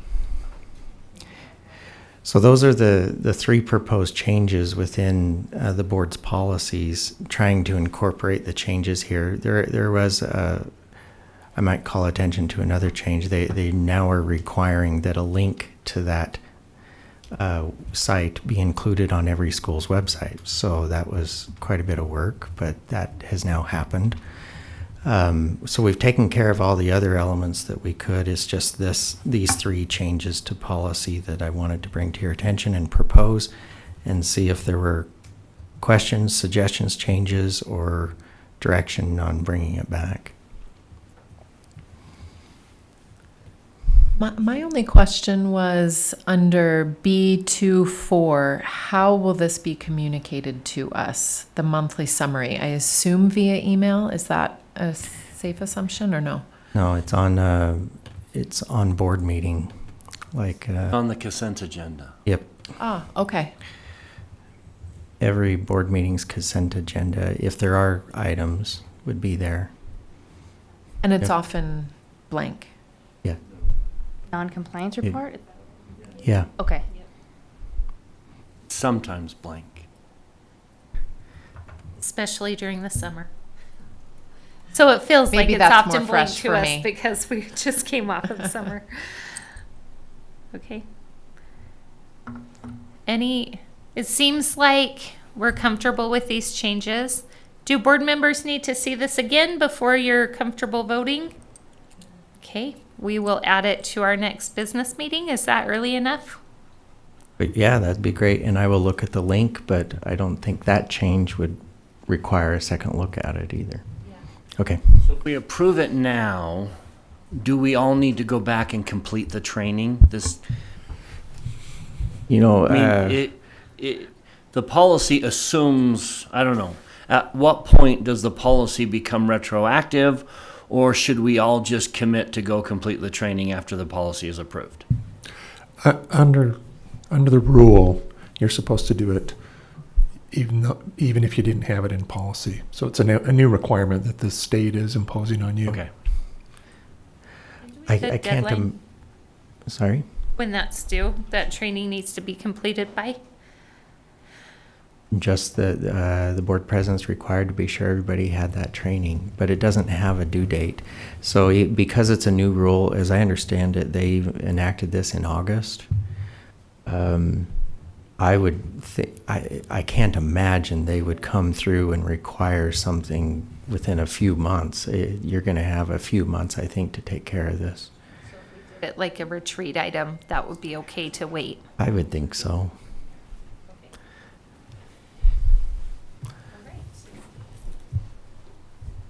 Let's move on to agenda item 1C, a review of the updated survey results for potential boundary changes. Dr. Anderson. Thank you, President George.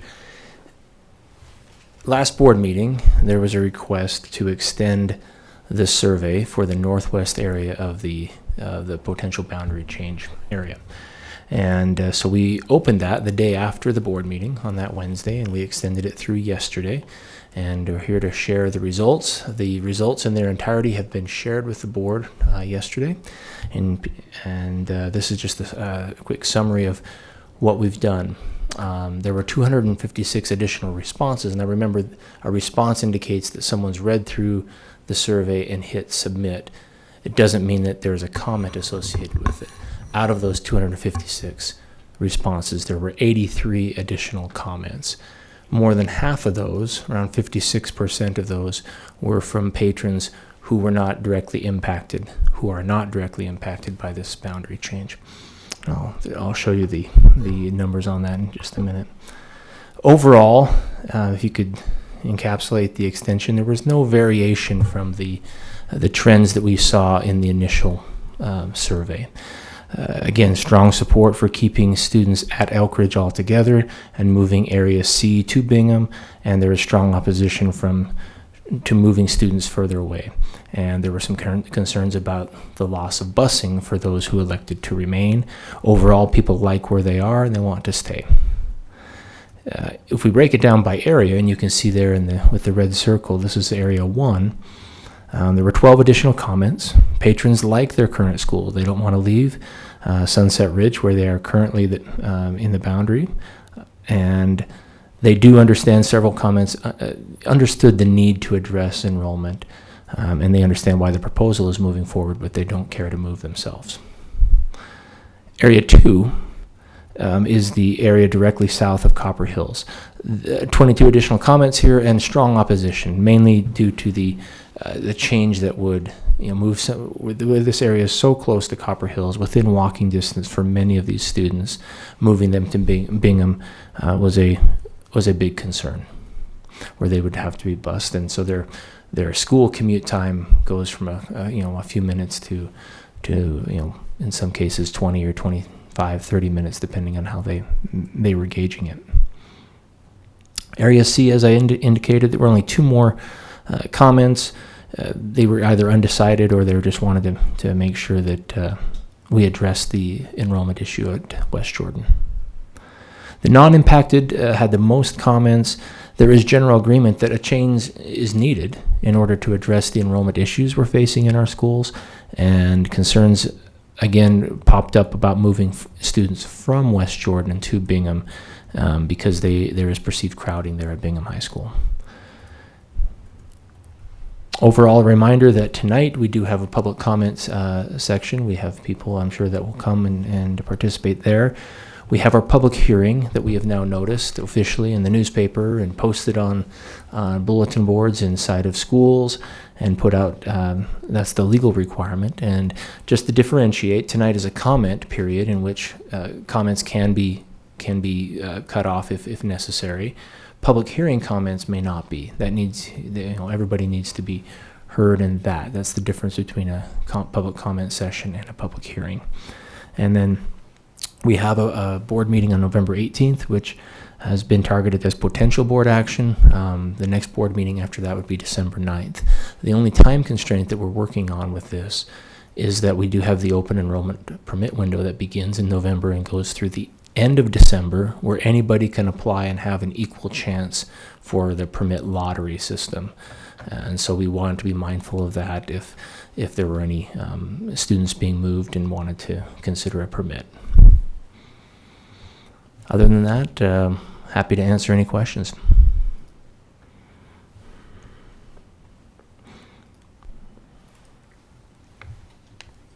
So over fall break, I had the opportunity to meet with a group of parents in the area, I need to remember 2, I almost said C, that invited me to have a conversation with them. I was very grateful for the opportunity to spend some time with them.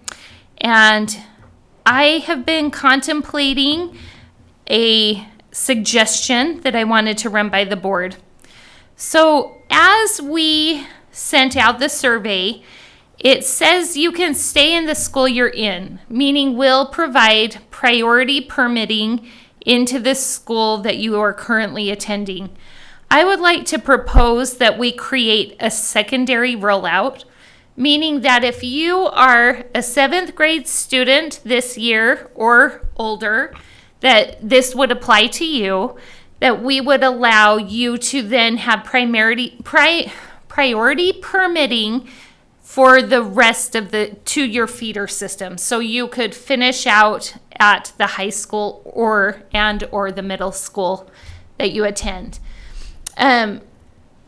A lot of our students are already creating relationships and involved with extracurricular activities at their schools at a middle school age. And I think that would provide for those opportunities for those students. So I wanted to run that by the board, get your feedback, see if you'll be open to extending that rollout window.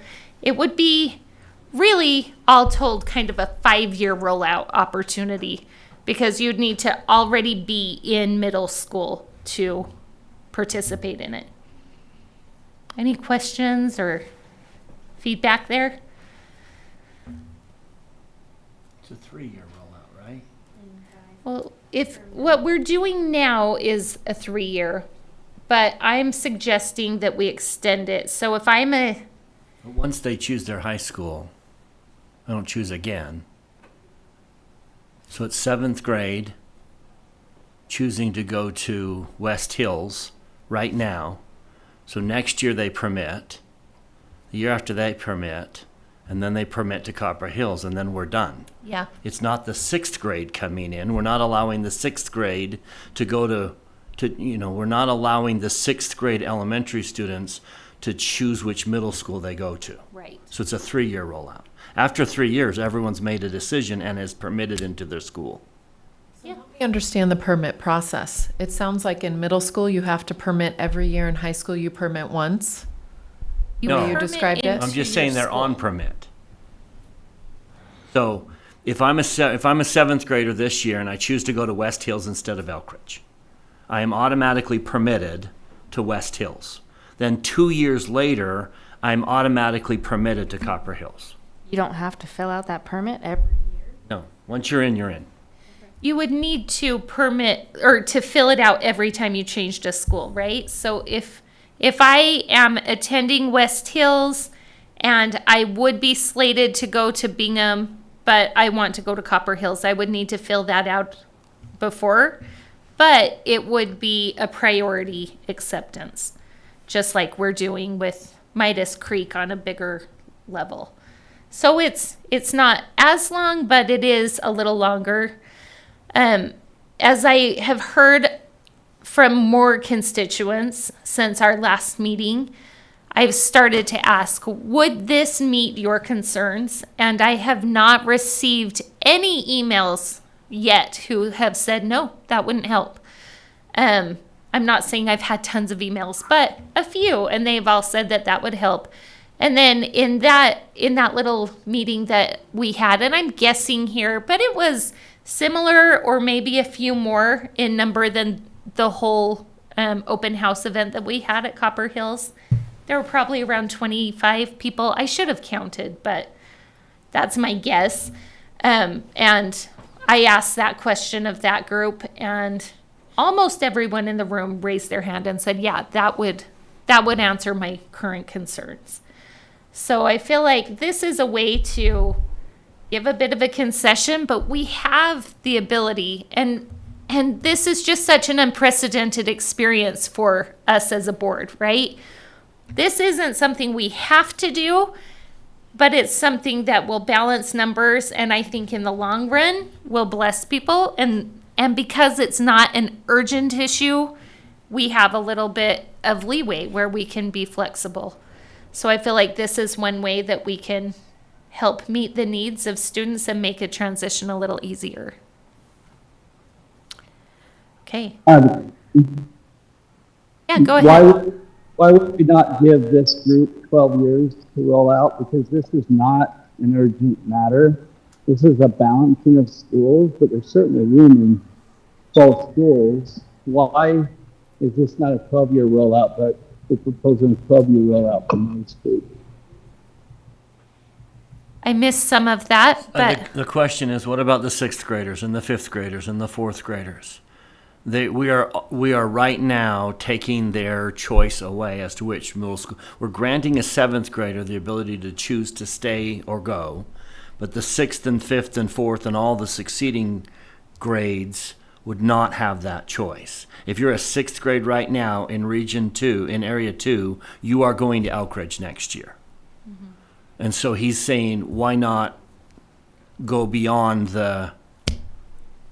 why not do the same thing here that we're doing at Midas Creek and saying, look, we don't want to disrupt, we're going to give you a choice, and all of you in elementary school had planned on going to Copper Hills can go to Copper Hills. That's the question. As I understand it, Darryl, is that your question?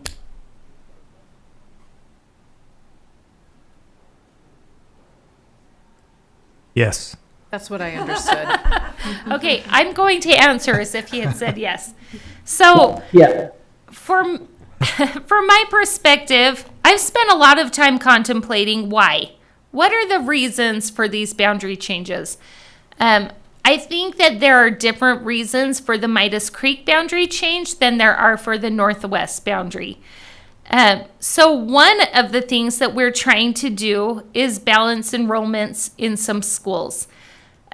While we are capable, our schools do a phenomenal job with very crowded schools, very busy lunch times, and very busy passing periods. And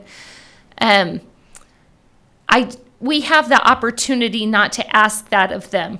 There are some consequences that come with having a pretty crowded school, right? We ask a lot more of our administration, our nutrition workers, when we're saying, okay, know everyone, good luck. So I think that piece of balancing enrollment is a main factor here. And I believe, though it's just a theory in my mind, that most of the people are going to go to their boundaried schools. I think the people who want an exception are being given a pathway forward. And I'll just add that when we have more balanced enrollments, then our traditional process of permitting becomes more accessible. So if there is a 6th grader who wants to permit into a school, it's more likely that that will be possible if we have balanced schools. We don't have some who have to say no and others who can say yes. And so that would be my reason. Yeah, go ahead. Hear me all right? Yeah. So if the purpose is to balance these schools, why are we not addressing the imbalance of West Jordan High School? Because that's more outbalanced than Bingham and Copper Hills. Bingham and Copper Hills is pretty close to balance without any changes. And so, and again, in one community, you're trying to unite a community.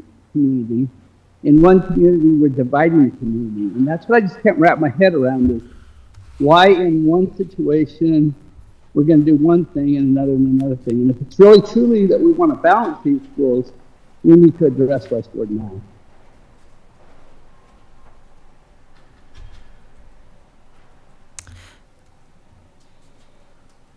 So I don't agree that Bingham and Copper Hills have similar enrollments. I think after this they will be a lot closer. But did I understand you correctly? You're saying this doesn't balance schools? Their balance is a lot more imbalanced than West Jordan and anybody. Right. And I feel like I agree. I think we need to address West Jordan. I just personally don't think the right time to address West Jordan's needs is during a remodel. I think keeping a small population during a remodel alleviates some of the strain of that ask. But if you move this community to Bingham, it makes it a little harder to move this community to West Jordan. And so maybe the right thing to do is wait till after we're done with West Jordan. So you're asking whether or not the boundary change should be considered in, 4 years? Whether or not we need to do it now. And we're trying to balance those while we're leaving one of the major ones off the table, the one who's the most imbalanced. I personally, and I can't speak for the board on what they will want to do once the West Jordan remodel is finished, but I'm not hoping to ping pong this group back and forth in anywhere in the near future. So if that's what you're suggesting, that's not my intent. Well, if we move them now, we take them, if we don't want to ping pong them, we're taking them as off the table as an option, and they're a viable option to go to West Jordan. They're equally close to Bingham as they are to West Jordan. So those 15 students that aren't already permitting to Bingham is what we're talking about in Area C? No, Area C, I'm okay to go to Bingham. Don't they feed into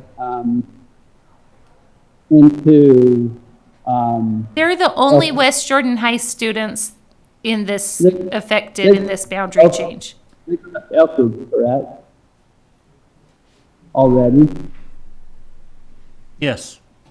They go to So Elkridge. I'm with bringing them to Bingham. The other areas that we're looking at, instead of moving them to Bingham, that's so close to Copper Hills, we could easily take them to West Jordan. But if we take them and move them now, then we don't have that option to move them later. So you would leave Area C at Bingham, and then you would have Area 2 drive past Area C and go to West Jordan? I don't know if I would or I wouldn't, but if we move them now, we don't have an option to move them later. And We don't have an option to balance West Jordan. And so I feel like we have several priorities when we are looking at boundary changes, and alignment, feeder system alignment has become a big priority along with, it has joined balancing enrollment. And to me, I don't want to look at a change to disrupt feeder system alignment while we are doing a boundary change to balance enrollment, if that makes any sense. I'm not trying to disrupt the feeder system alignment, but Daryl, I really appreciate your concern and your thoughts about balancing the enrollment with West Jordan High School. Thank you so much for bringing that up.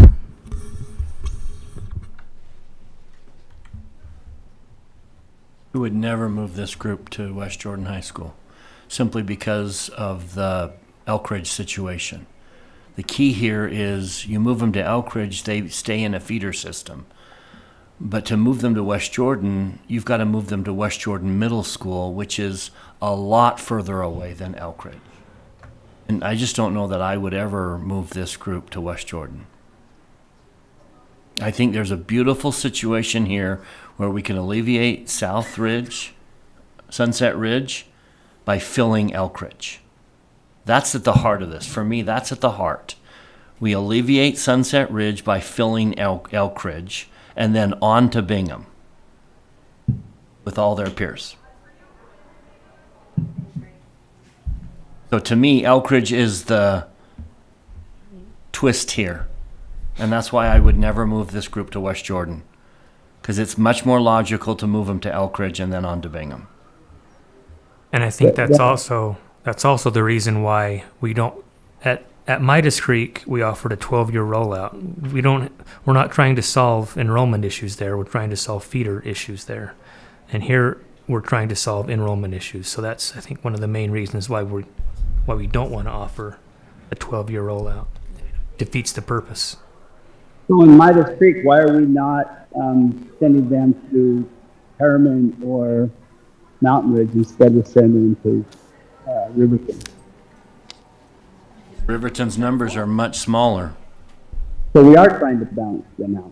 We're using balance to solve a problem. We're not ignorant of their discrepancies. We're not ignorant of that, but that's not the motivation to make the change. I'm sorry I'm having a hard time with this, but I just can't understand why we're using different sets of rules in these two situations. So that's where I'm struggling. But we've never had one set of rules. When we did Butterfield Canyon, we didn't have a set of rules for that one. That was a completely different set of rules. We handle each situation's needs separately. Two different problems we're solving. By following similar guiding principles. And I think choice is one of the guiding principles. I'm all for letting this year's middle school students choose which high school they go to.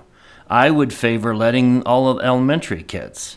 We don't have an urgency, but I respect your push to stop at the middle school. But I think the thing that's consistent in here is we're offering a great deal of choice because we can.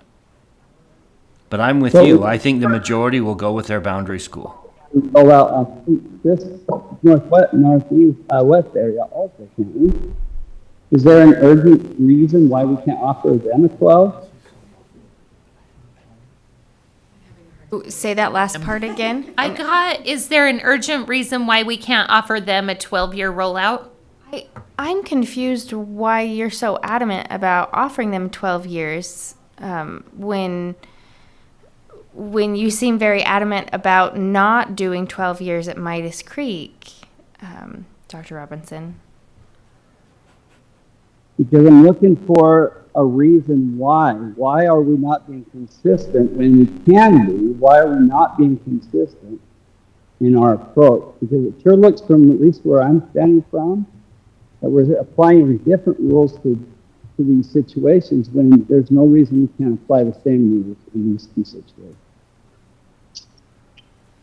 Yeah, I actually really appreciate the ability, though, right now to say, let's cater and tailor this and be nimble enough to say this situation has a different need attached to it, right?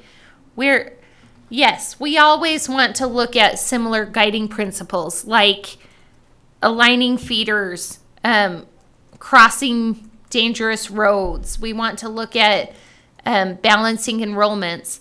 But I do think when you have a school that is fuller, there's a different urgency there. And I think Sunset Ridge is capable and have done a great job at operating a very full school. But they don't have to. So why would we ask that of them? If we have the ability to provide a more optimal environment, why would we say no to that? Because the patrons don't want that. I disagree. In reading the ones who took time to comment. I think that some patrons don't want that. I saw positives in those comments as well, but I do believe that we didn't hear from a lot of people. And to me, that indicates that they're okay with it. And I can tell you that in my daily interactions with this community, a lot of people are grateful for this change. But of course, people affected are always going to have a hard time and have growing pains. I think that's a compliment to the schools, that they love their school and they don't want to leave. That will, I hope, never change. I hope we always hear people saying, please don't move me. I love where I am. I love my teachers. I love my administration. I don't think that's a negative.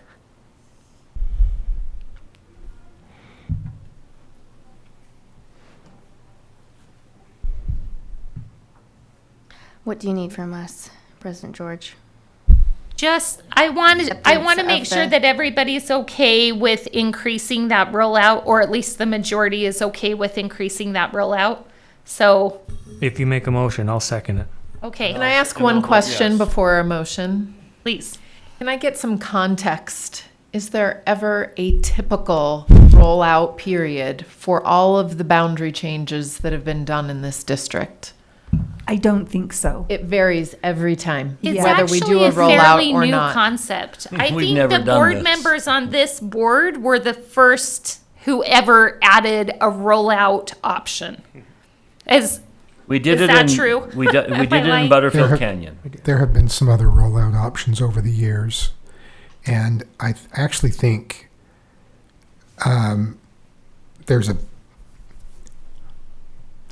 think you could say that because every process has been a little bit different, that's a strength that shows how responsive the board has been to specific situations, as opposed to saying, well, it would be nice to do this, but we have to be consistent with what we've done in the past. I think we've referenced the past and been informed by the past, but not restricted by the past. I would be interested at some future date to understand what happened after we voted and discussed. Did people have the permits? Did student mental health decrease and rebound? I just would be curious to know, how did it actually play out? Because understandably, there's a lot of anxiety about change. But what is it really when it happens? I don't know if that's difficult to understand, but since we're already gathering this kind of data, could we look at it retrospectively with boundary changes in mind? Because I would like to be more informed. You know, I think about Midas Creek, I'm like, one of the impetuses for this was to create more unity. Are we going to do that with a 12-year rollout? Maybe if the majority decide not to permit. So because I'm blind to the downstream effects of the vote I'm going to be making, I would love to have it circled back to me at some point. And with Now you that- can motion if you want. I'm done. With that, you're going to take a look at the effect of the Halverson Street in Butterfield Canyon and how that has caused a lot of problems. It was supposed to be a 2-year rollout. We still have people that are claiming that and still going to Butterfield Canyon on that exception. That was 8 years ago. I can't make out any of it. It sounds like you're talking into a jar or something, Daryl. It's hard for us to understand you. I don't know if it's on our end or your end, but It's a jar. It's a, Sorry. he's just I have- playing with us. Are you using computer audio or a phone? Because I wonder if you're on a computer, if calling in by phone would be more clear. That's my phone, but Oh, okay. I also have cold, so that hurts. So I really like that suggestion, and that's actually something I had already requested. If we're creating these lists of students and giving them priority, I would be really interested to see who takes that opportunity, how many of them. Calculating their happiness or health, might be trickier. Like, could we use a climate survey or something like that and poll a specific group? Yeah, I can see that being tricky simply because we have a climate survey, but I don't think we can aggregate the data to those specific students and show trends that way. We can certainly track who exercises their option for staying in their feeder school now. We have done that. But tracking other factors, mental health, and Your sense of belonging. those would be more difficult to tie in There's perpetuity. so many different factors affecting that. Right. Do our counselors though keep track of like if they have an increase of visits to the counseling center? Is that something that they kind of just like vaguely keep track of? So like if a change is made and then they see a spike in visits because of anxiety or whatever, like I don't know. It would just be so difficult to say, well, when I was in 7th grade, I had fewer hormones than when I was in 8th grade, and my girlfriend broke up. Do you know what I mean? So Yeah. it would One be can so dream. hard to One can dream. hone in on a specific cause. But Can we just look at how many people actually permit? yeah, And then permit when it comes time to change to the high school? Yeah, I mean, because I feel like that shows something. And that we can look at that, like how significant is that? okay, so let me try to contain this in emotion. So I move that we extend the priority permit to a secondary rollout, meaning that students who are currently in 7th grade will have priority to permit to either their current school or their current school if they're being boundaried out, as well as their high school if needed. Second. And can I, before you second that, can I add, and that we will track data of students as to whether or not they exercise that priority? Second. Phew, who has to summarize that? You do. Great. That was a long way around. Okay, so we have a motion by me, by Ms. George, a second by Mr. Barnett, that we extend the priority permit window to be a secondary option, so that students can attend the high school and middle school of their choice. Okay, any discussion? Can I clarify one thing in that Please. statement? The high school or middle school of their choice, or their current high school or middle school that they're currently in. Or Not their any, feeder Don't have all school? schools to choose not from. not any choice, not Point. wherever, but just their current secondary feeder system. Yes. Does that ring true with what you were That's saying? what I meant. Current Okay. or their new boundaried. Right. Okay, but they won't need a permit if it's their new boundaries. Yeah, if they wanted to permit, if they're currently in the West Hills area, but that doesn't mean they get a carte blanche permit to any other middle school in the district. Correct. Okay. May Thank I ask, for the discussion piece of that, when we say priority and we say DLI priority for the French students, is it the same priority? Is there one priority over another? I think it's the same The same, priority. okay. It's like an automatic entrance. Okay. Is that correct? That's correct. Yeah, we don't, DLI students are in a kind of a different category of their own. They're automatically permitted there. And So then this group would be a secondary priority to DLI. yeah, kind of two different tracks. If the capacity were maxed out, DLI would get priority over. Yeah. Okay. All in favor, say aye. Aye. And any opposed? Okay, I think that was was that a no, Daryl? Sorry. No, mine, yeah. Yours is yes? Okay. That passes unanimously. I'll make sure that I mention that prior to public comment in our business portion. So let's go ahead and take a break, and we will resume in about 15 minutes in our business meeting. Great. Made it through the end of study session. Yeah, did it. Well done. No thanks to me. Well, I did.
our board members are present, Daryl Robinson is joining us virtually, so he's the sound from above.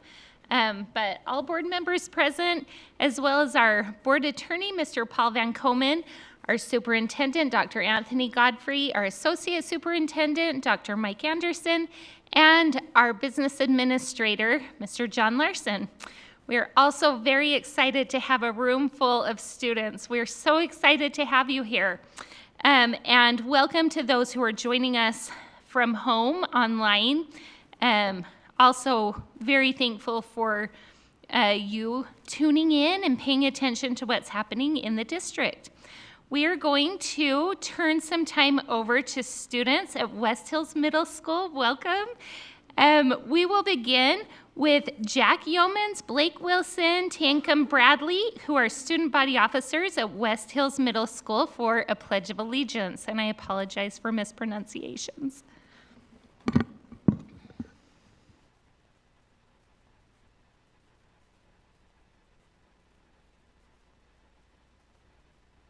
And remove your hats. Ready? Begin. I pledge allegiance to the flag of the United States of America and to the republic for which it stands, one nation, under God, indivisible, with liberty and justice for all. You may be seated.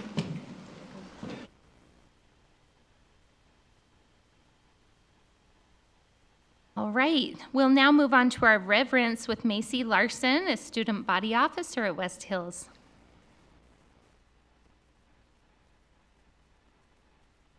Hello, my name is Morgan Hahn, and I am the 9th grade Vice President SBO at West Hills Middle School. I've been asked to say the reverence, and I'm going to share a quote that I feel applies directly to our community and our school.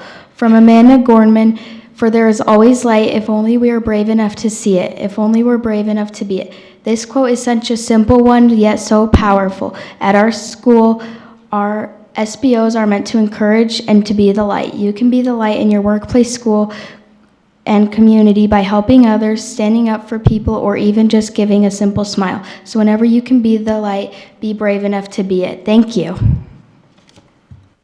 Thank you, Morgan, and I apologize, I announced the wrong name. Okay, let's go on to celebrating schools. Ashlyn Strasser, student body officer, and we're excited to have the West Hills Middle School Choir under the direction of Dr. Michael Trout.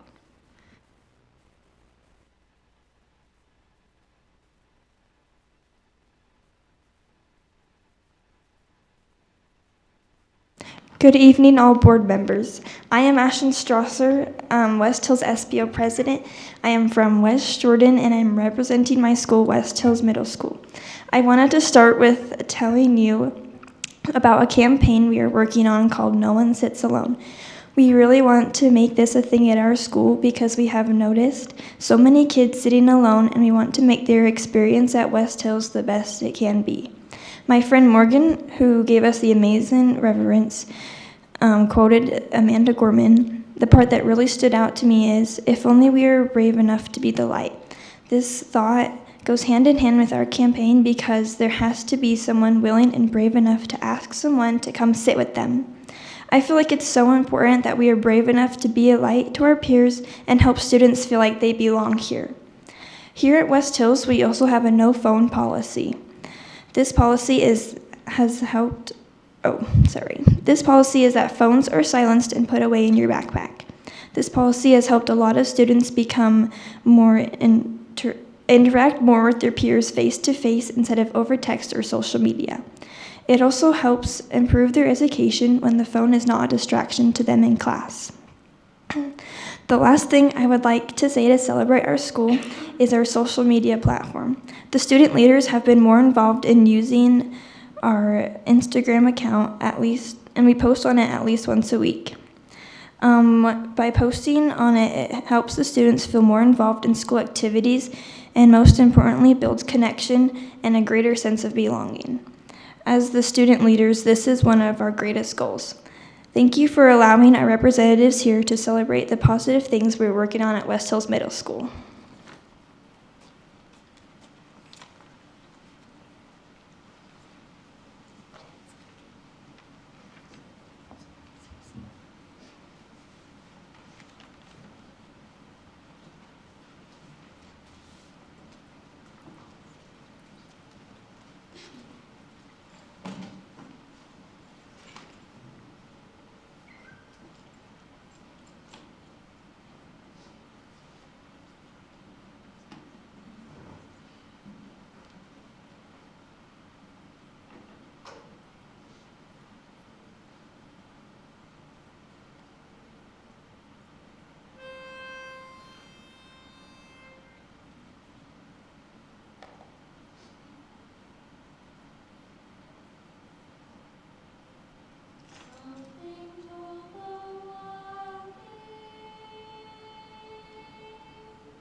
what a treat. Thank you so much. It's hard to believe that that was a middle school choir. It was very beautiful. All right, let's move into actually, first of all, let me just take a minute. Would anyone who is here supporting West Hills Middle School, whether you're an employee, a parent, would you please stand up and be recognized?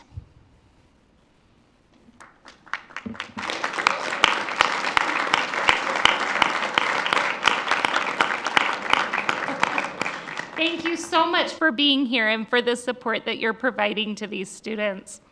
All right, if you are a student at West Hills Middle School, would you please stand up? Let us give you a hand as well.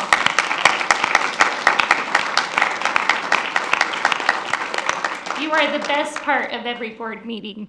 We would love to be able to meet you. So students, if you would just start at this end of the dais and work your way down, we'd love to shake your hands, and we have a little pin that you can take if you would like.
All right, it looks like they got the message. They could excuse themselves. But if anybody is here for West Hills, we are not offended if you need to slip out. We understand life is very busy. Okay, we'll now move into our resolutions of appreciation. Ms. Dean. Whereas dedicated service to Jordan School District was faithfully and effectively performed. Whereas they consistently and conscientiously executed their responsibilities with integrity, honesty, and loyalty. Be it therefore resolved that the Jordan School District Board of Education and District Administration declare appreciation for the outstanding service that was performed in the cause of public education, and hereby express our sorrow at the death of these valued friends. Francis Janelle Boren Apostal, teacher. Ralph Walter Pace, teacher.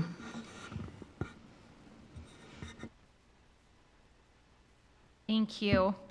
Okay, let's move into board member recognitions.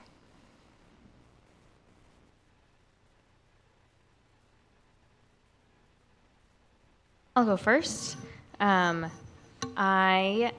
In early October, I was able to attend events for our Special Olympics soccer tournaments for high school and middle schools. And I just love going to our unified sports events. I love seeing our students playing together and helping each other and making connections. And I was fortunate enough to be sitting with Bingham High School parents and staff as we had a buzzer beater and won for the state finals for soccer, and it was just so much fun, and I love our unified sports. Also, just kind of a fun side note, but I was able to attend a lot of SCC meetings in October, kind of the season for it right now, and I just wanted to say how much I enjoy going and seeing parents being so engaged with their schools and being concerned with not only their student, but all of the students at their schools. So thank you and keep up the good work.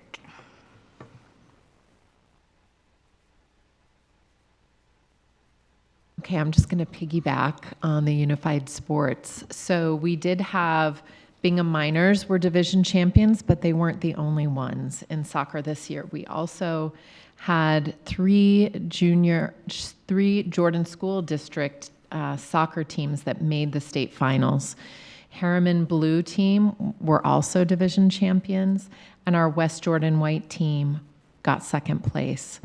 So I do want to recognize our administration who support Unified Sports, Brian Veazey, who oversees it in the district, as well as all of the investment by our teachers and aides, parents who attend and support these events. As Ms. Barrow said, it's totally inspiring to be there, and just grateful for that program and our support of it.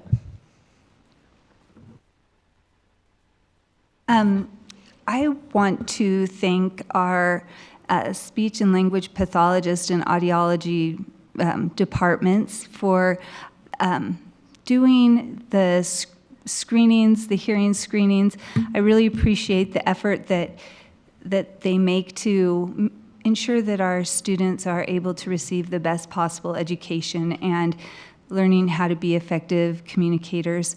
And also, I want to thank our PTAs. I have seen several fundraisers at the beginning, the first quarter of the year, and that takes a lot of work, and I really appreciate the work that our school PTAs do to help our students have a more meaningful public education experience. And then I have something big that I want to read. Okay, and this says, School of Kindness Proclamation number 14. And this was declared May 2nd, 2025, but the school received it this year.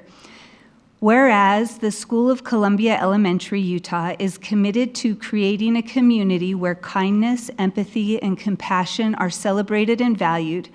Whereas acts of kindness have the power to strengthen the bonds between individuals, foster a sense of belonging, and create a more harmonious and caring society. Whereas One Kind Act a Day, a Semnani Family Foundation enterprise, recognizes the importance of promoting kindness in our communities to address issues of isolation, bullying, and intolerance. Whereas the School of Columbia Elementary, Utah recognizes that every act of kindness, no matter how small, contributes to the betterment of our entire society. Therefore, after completing a series of school-wide kindness initiatives and establishing kindness as a hallmark to the school's thought process, mission, vision, and values, One Kind Act a Day does hereby proclaim the School of Columbia Elementary as a certified school of kindness and recognizes them as a key member to the communities of kindness we endeavor to establish and recognize. We call upon other municipalities, schools, businesses, organizations, and residents to both adopt and participate in initiatives which promote kindness, such as volunteering, supporting charitable organizations, and engaging in daily acts of kindness. Let us together create a culture of kindness that extends beyond our homes and community, becoming a part of our daily lives, transforming our world one community at a time. And the undersigned are Khosrow B. Semnani, founder of One Kind Act a Day, Abby Cox, First Lady of Utah, Corey Fairholm, President of Utah PTA, and Chris Mudrow. Well, it's not Chris Mudrow, it's Keith Klein, principal of Columbia Elementary. And I just thought it was really great that they were named a school of kindness, and they got this big award that I found out about at a school community council meeting, and I just asked if I could bring it and show it off for them, because I'm very proud that we have schools endeavoring to help our students embrace kindness as a value.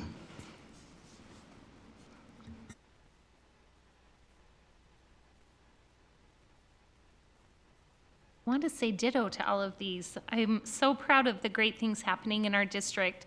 It's been really fun to watch the magic of Unified Sports throughout this month and through the years. If you haven't had an opportunity, I really would encourage you to take one.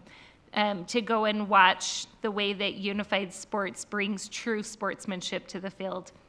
I also wanted to do a little call out for the combined West Hills, Sunset Ridge, and Copper Hills High School concert. So I got to attend, and all of the bands come together and do one large performance. It was fantastic. So a huge shout out to those teachers who are so dedicated doing these night performances and giving opportunities for not only students to perform, but for us to enjoy the culture that they bring.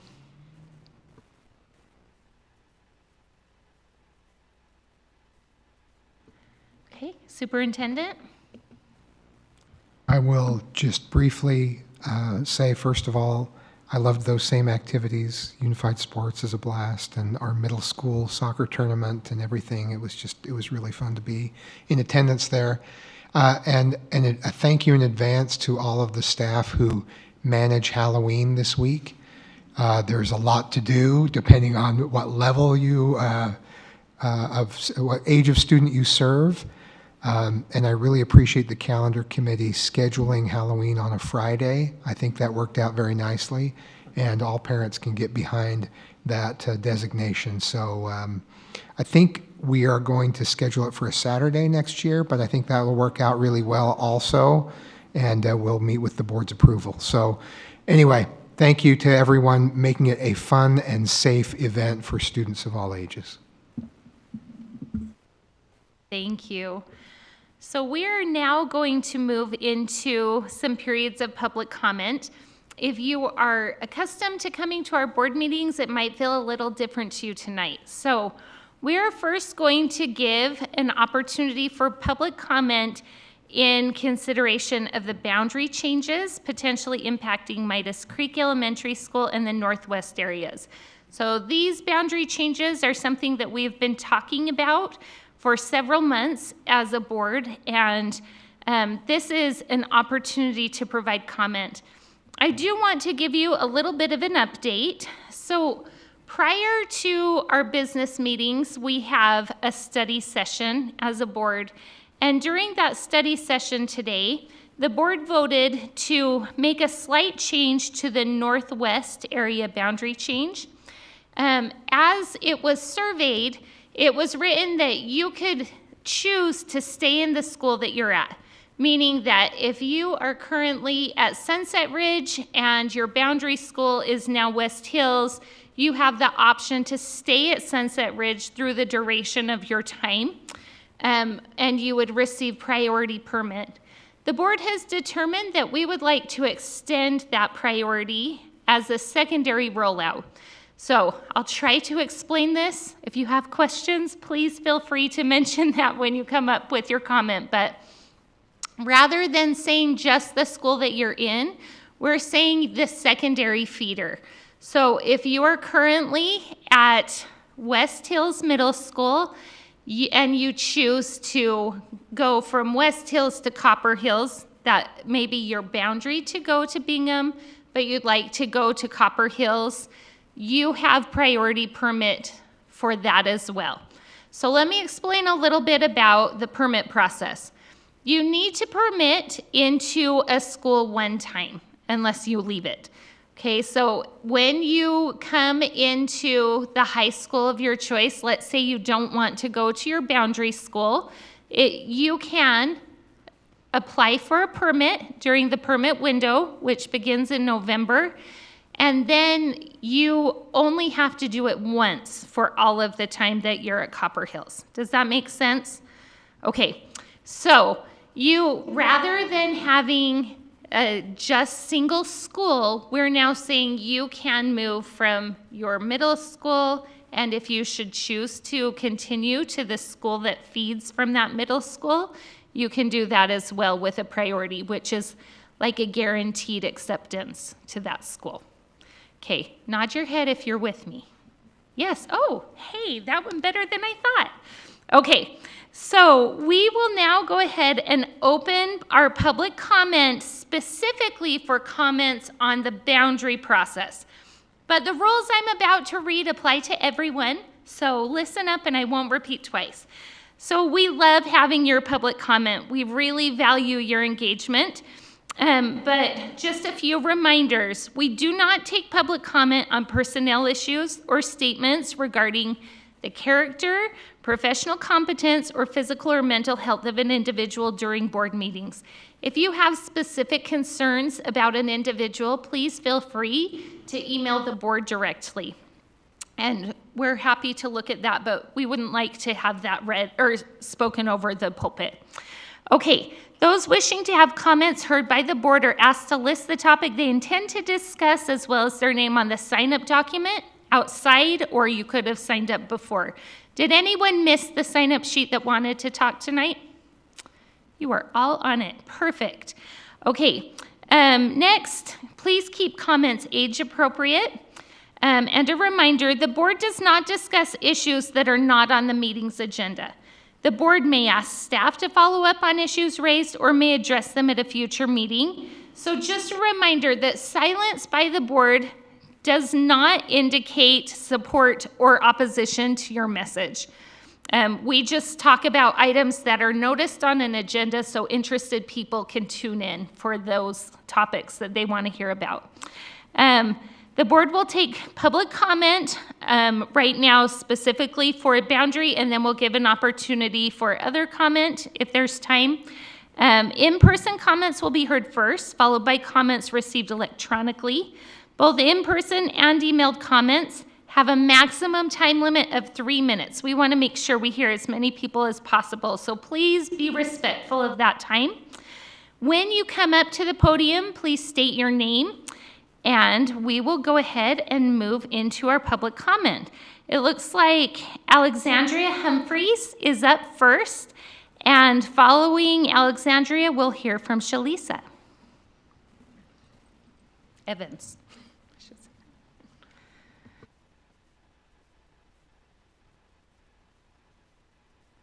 Oh, no. Okay. I'm Alexandria Humphreys. I live in the northwest area of the district in that area 2 that is moving from West Hills and Copper Hills to Elk Ridge and Bingham. Copper Hills is a mile away from my house. I can hear every time the Copper Hills football team scores while watching a movie in my family room. I go grocery shopping and there are Copper Hills jackets all over the store. When I describe to people where I live in the Copper Hills neighborhood. My children attend, or have attended, I only have one who's attending currently, Copper Canyon Elementary School that shares a fence line with Copper Hills High School. They walk to Copper Hills to enjoy Copper Hills events. When Copper Hills is putting on a play, that is where they go for walking field trips. Copper Hills is part of our community and our neighborhood. My neighborhood, when I surveyed other people in my neighborhood at a meeting we had last week, I said, can anyone think of an after-school activity, an extracurricular that a student in our neighborhood does not participate in? And we couldn't come up with a single one. Our kids live at that school. To move us, the farthest kids will be traveling to school from the Sunset Ridge apartment complex is 6 miles to get to Bingham. That is quite a distance. And if your child is participating in things that go before school, after school, evenings, a bus doesn't take care of that issue. And that travel route is east-west. That is a nasty commute to have to make, rather than the north-south commute that we're making right now to West Hills. That is a much easier drive than the drive to Elk Ridge.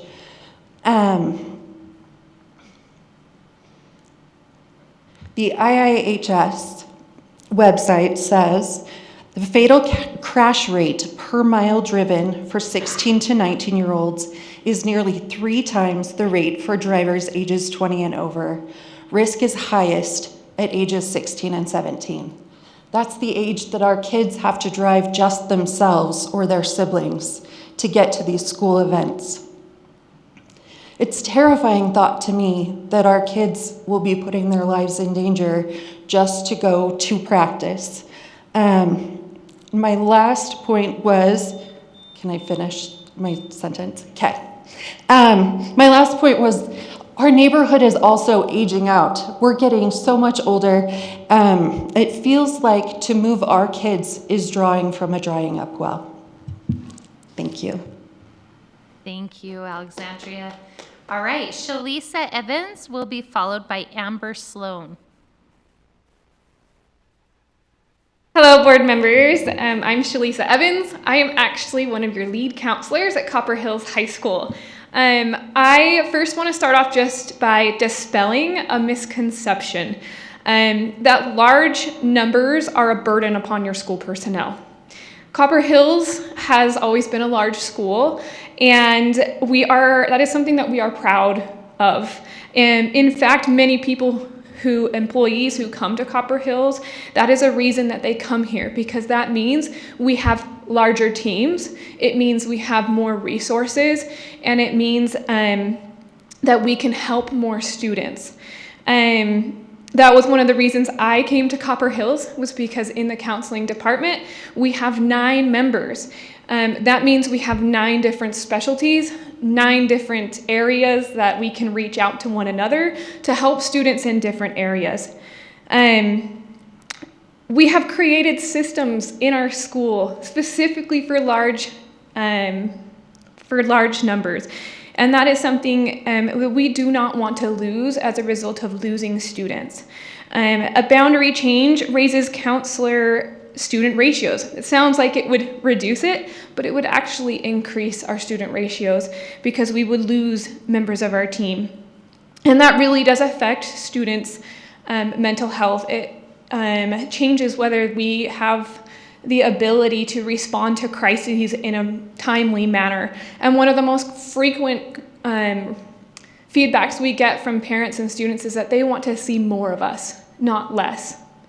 One of the other concerns that we have as a faculty is this rebounding does put a little bit of job uncertainty for many of both our teachers, our staff, and in the counseling department. I know that permitting is frequently a fallback, but with the timeline of permits, the way that it works is we build our board, usually February, March for the next year. We also get allocated the amount of teachers based off of our potential enrollments. However, permitting is how we increase those numbers. But we get those funding based off of whether or not those permits are completed. Both the whole registration is completed by the end of May. That's really difficult for our school personnel to get all the way done in order to get the sufficient amount of teachers that we need. And it's no certainty that the teachers are guaranteed to stay. So what we would see is teachers leaving to find a certainty in their job. If they're not certain whether or not they're going to have a job the next year, they're going to find a school who can make certain that they'll have a job, which means we lose some of our best teachers. So with that, I would just ask the board to reconsider this boundary change and allow us to use the systems we've already put in place. Thank you. Thank you. We'll now hear from Amber Sloan, followed by Amelia Brady.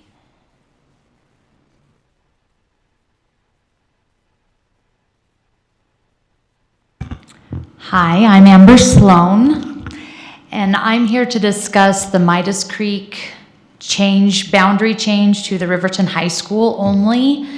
The way that my neighborhood sits, we feed into the 3 high schools, Mountain Ridge, Harriman, and Riverton.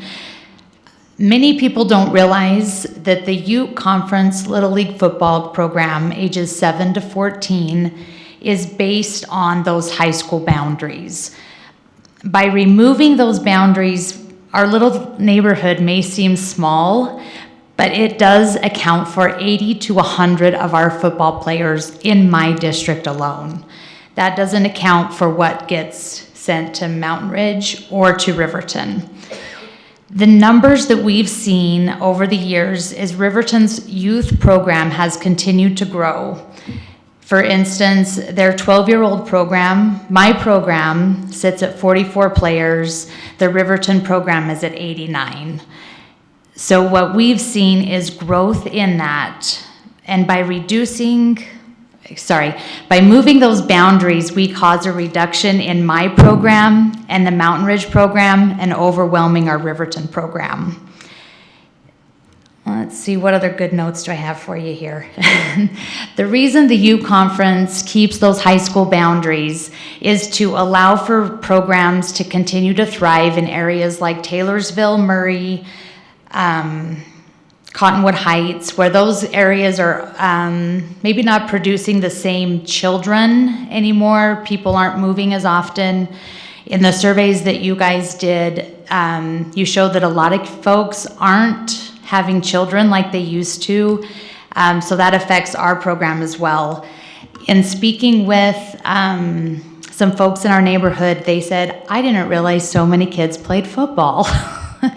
And so what we really are trying to accomplish is keeping those kids in those 3 high schools so that they can continue on to go to those schools.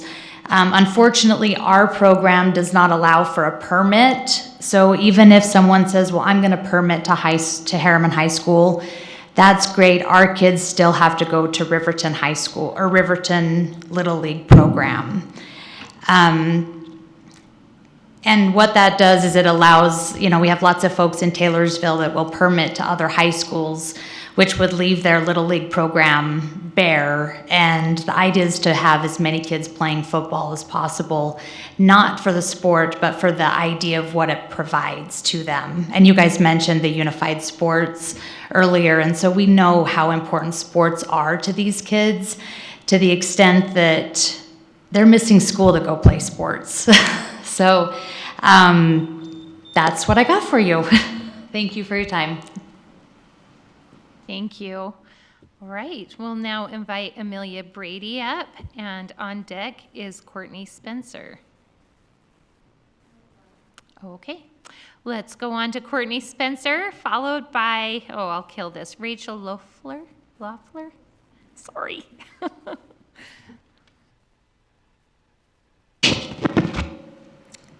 Good evening, board members. My name is Courtney Spencer, and my children attend Copper Mountain Middle School and Harriman High School. I'd like to start by acknowledging the need for boundary changes within the Midas Creek area. It makes sense that this has to happen. It's been difficult for my 4 children to part ways with friends they'd made in elementary school, and with the announcement of proposed boundary changes, I thank you for giving families the option to continue at their current schools, which my children would like to do. I truly appreciate that consideration. And here's where I'd like to focus my comments. I'd like to emphasize how essential busing is for families of students who want to continue at their current school. In today's economy, many parents are working multiple jobs and simply cannot take on the additional burden of transporting their children to different schools each day. While walking or using the trail may work for good weather, it's not a safe or practical option during rain or snow. My biggest concern is the impact a boundary change could have on my children's mental health. As they just started their schools at both Copper Mountain Middle School and Harriman High, both in 7th grade and 10th grade this year. They're building friendships and taking pride in programs like lacrosse, cross-country, band, and various clubs after school. Stability and consistency are key to their well-being. I respectfully ask the board to consider the importance of reliable transportation, not just for convenience, but for the mental and emotional health of our children who thrive on routine and connection. Please also consider an alternative plan that allows the current students attending their schools to continue to receive busing through graduation. This would provide much needed stability and support for both families and students who have already invested their hearts and efforts into these school communities. Thank you for your time and for keeping our students' best interest in hand. Thank you. All right, Rachel, I won't even try again, and Brittany Stevens. Hi, my name is Rachel Leffler. You were close, that's fine. So I just want to start by thanking all of you on the board for taking for all the time and effort you guys put into our school district. I really do appreciate everything that you guys do. Would not want your job. I love our schools, and I really believe that our kids are getting a great education. Tonight I'm here to talk about the proposed boundary unification for Midas Creek Elementary. There's been some talk suggesting that our school community chose these boundaries, and I just want to clear that up, especially for those board members who weren't here for what we all remember as the mother of all boundary changes in 2018. At that time, many parents, including my husband and myself, me and my husband, we spoke up with our concerns. Unfortunately, a small but very vocal group, mainly focused on keeping sports connections, ended up driving the outcome.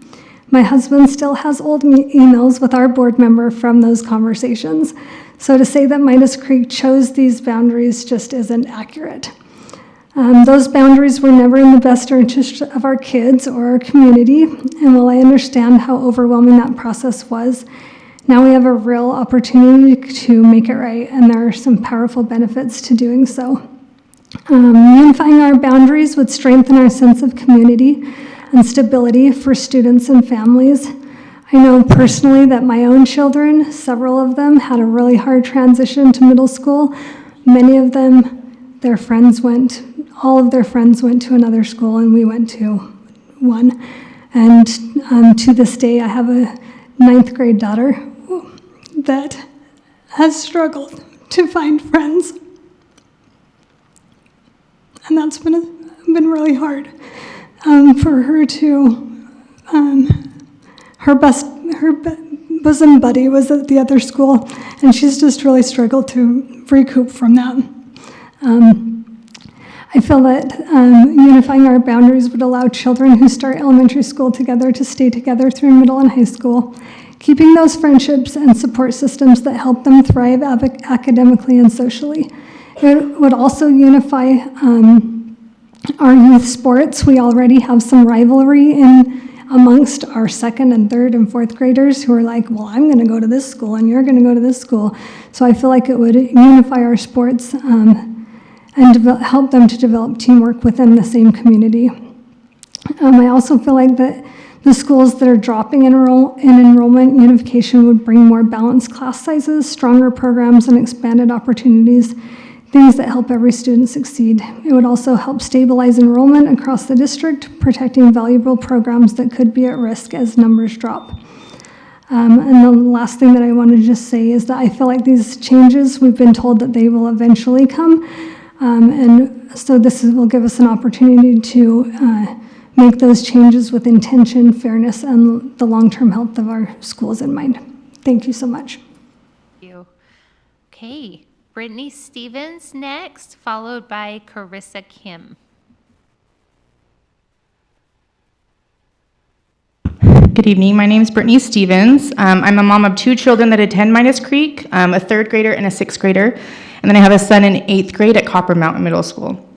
I'm here tonight to voice my input on the unifying of Midas Creek. I say that as unifying because as of right now, our school is definitely not unified. The fact that we split into 3 middle schools that go into 3 high schools is very divisive for the kids as well as the parents. There is already this built-in rivalry in elementary as well as comparison. I have heard many kids say, well, my middle school is going to have this. Well, my middle school is going to have this. This is not the attitude we want to have our kids start middle school with. I would encourage you to watch the many videos that parents have recorded on the last day of school of the 6th graders bawling their eyes out during the 6th grade clap out. It's gut-wrenching. While I know that a lot of kids will adapt like my son did, I know many kids where this completely ruined their middle school experience. I know that as a district, you emphasize the importance of mental health. I personally feel like this cannot be a good thing for these children's mental health going into middle school. Being on our school's community council for many years, it has also been eye-opening for me to see the logistical complications that have come from feeding into 3 middle schools. Scheduling 3 different middle school bands, choirs, and whatever else to come and perform in assemblies are a nightmare. Then also putting up signs around the school for 3 different middle schools and 3 different high schools. We just don't have enough walls for that. Not to mention that our school has been overlooked by the middle school on things because it only has 40 kids going into each middle school. So they just don't inform our kids of back to school nights and whatnot because we're just 40 kids. We had 2 schools that would bus the 6th graders to the middle school for their orientation, and 1 school for a couple years who completely didn't even have anything for their school for the 6th graders to come. How devastating for those kids to not have that experience and to be overlooked. I have a 6th grader this year as well as an 8th grader at Copper Mountain. It will definitely not be ideal for my family to have a 9th grader at Copper Mountain and a 7th grader possibly at Oker. But I know that long term for our community, this needs to happen. The sooner the better for our community to start adjusting. I'm going to skip this. I also want to mention that I'm surprised that this is hard for some board members to get on board with. We have all looked at the numbers and know that Oker and Riverton's numbers are dropping. I had a conversation with one of you after the last boundary change, I won't say who, and was told that they could see Mountain View Corridor being the boundary cut off for our school, and we could go to Oker and Riverton in the near future in the next boundary change, which would be about 7 years, he said. So I am a little confused by the stance this board member is taking on this since he could foresee this happening back then. I would hope that all of you would please take the matter seriously for this community. Thank you for your time. Thank you. Right, we'll now hear from Carissa Kim, followed by Christy Phil.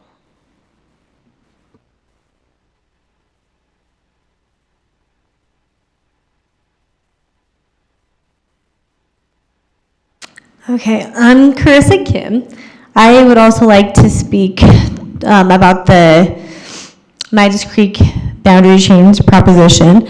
I would love to see that change happen and have our schools be unified. We just moved into that boundary, into Midas Creek boundary about a year ago. And when I found out that that elementary school split into 3 middle schools, I felt a little bit devastated because I knew I have a 6th grader this year, and she just barely started at Midas Creek this year, and she has tons of anxiety, and I know that middle school is already going to be really hard for her. And so I would love to see all of those 6th graders go to the same schools together, because I'm assuming she's not the only one that has anxiety problems and is scared about middle school. I would hate to have to see her start over and not know many people at her next middle school. And as has been said before, I think it would help the community. I think a lot of people find community, students and parents alike, at their schools. And I think that unifying that community would be so helpful. Not just for the transition to middle school, which can be scary, but also the parents can be unified in their volunteering. They meet other parent volunteers at the elementary school level and then go on to have volunteer with them in the middle school and high school levels. And I think it's so beneficial to keep those relationships going, especially if they are working together and know how to work together and things like that. And I think also it makes sense. From what I understand, the only 2 high schools in our district that are proposed to, or that are projected to gain numbers, I guess, are the 2 Harriman high school, the 2 high schools in Harriman. And so I think it makes sense to unify these boundaries and send them to Oker Hills and Riverton so that their numbers don't continue to drop and so that they have the support and programs that they need. So that's all.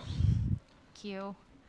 Okay, we'll now hear from Christy Fail, followed by Amy Roskilly. Sorry again, pronunciation is hard. It's okay. My name's Christy File. I have been part of the PTA and School Community Council at Midas Creek, and I have seen the last day of school. It's heartbreak. I didn't know what it was. I was a little confused why these kids were crying until I realized it's because they're not going to see their friends at all. They're not going to see their friends, and they're not going to be able to be a part of that relationship with them. And it is so heartbreaking to watch. And I would invite you guys, if this doesn't actually pass, to come and watch it and see how you feel about it then. All of the data from the district that we've seen is pointing for the need for a boundary change. Even our numbers are pointing to something that needs to be changed. Our numbers from the 6th grade, which is about 130 kids, our kinder is 80. So the reason we need to be doing this is there is a need. We need to be doing this, and why not do it when we're asking for it versus when you guys want to do it? Our kids are a priority, and we want to do this and be united as a community because it is important for us to have that. And there is times that we haven't had the support from different areas in PTA because of this division. And it's not necessary for us to have this division. We need to be unified, and especially because the data is showing us that this is what needs to happen anyway, and let's move forward with it then. Thank you. Thank you. Okay. Amy Roskilly. Sorry again. Oh, great. Okay. So that is the last person who signed up for the boundary discussion. So we will now move into our other public comment. So I'm sorry if you're confused, like, wait, my name was higher on the list. I'll go back for those now. We will begin, and just another quick reminder about that 3-minute.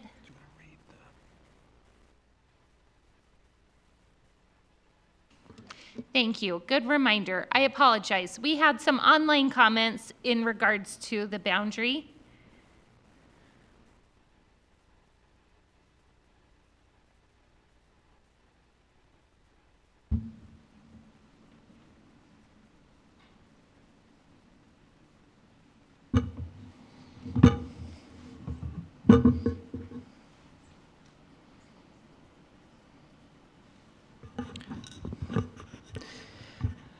Genesis Rowe.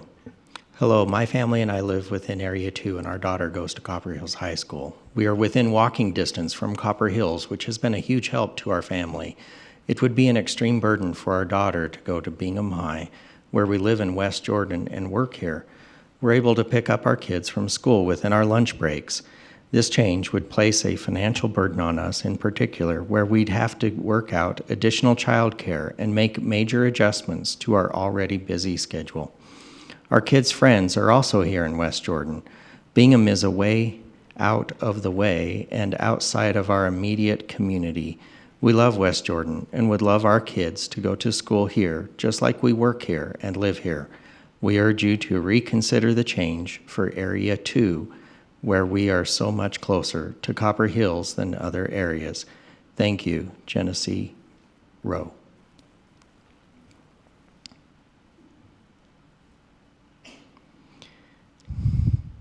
James Madsen. I am a concerned parent residing in Area 2 of the proposed boundary adjustment with children currently attending or soon attending Copper Hills High School. My wife attended the recent community meeting where parents voiced significant concerns, and I am writing to formally dissent from the proposed change that would force approximately 200 to 300 students like mine to transfer to Bingham High School starting in the 2026-27 school year. This decision will disrupt established lives, safety, and education without addressing the district's long-term infrastructure challenges. I therefore urge you to reject this proposal for the following reasons. 1, Copper Hills is our home. We chose this area because of its proximity to Copper Hills, West Hills Middle School, and Copper Canyon Elementary. We put down roots here, and our children have made lifelong friends. As the small group being asked to move, all peers will be left behind. The devastating loss of community and friendships will be felt long after the school board moves on to other topics of discussion.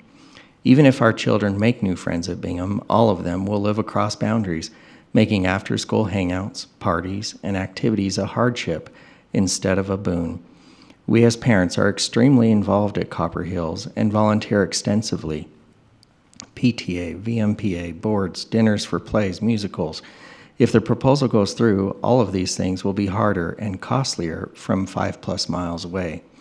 Our children will be outsiders at Bingham. They will always be the poor kids, the kids from Copper Hills, or the new kids.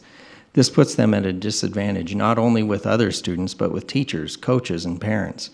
In extracurriculars and education, relationships matter. Our children will be forced to leave such relationships behind and start over. Sibling legacies will be lost and familiarity will fall away. Our children will have to compete with others with those relationships firmly in place. They won't stand a chance. Number 2, safety and transportation nightmares for families and new drivers. Copper Hills is walkable. Bingham is not. New and inexperienced drivers will be forced to cross or drive on Bangerter Highway, which is a high-traffic corridor notorious for accidents.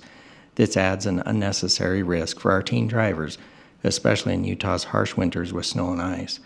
Buses are impractical. Our children's deep involvement in extracurriculars such as theater, music, dance, and sports means late, early practices and games that make bus schedules impossible. They will drive away, exasperating Bingham's already severe parking shortages and adding unnecessary opportunities for accidents. Why punish us? Students from farther areas are already bused. Why not extend their routes instead and spare us from having to adjust to a new schedule and lifestyle? Number 3, practical family disruptions. Can you just email the rest of that, or that email to the board, or are we at the end? I know there's quite a bit more. Okay. We would love to read that later. I will forward it to the board. Thank you.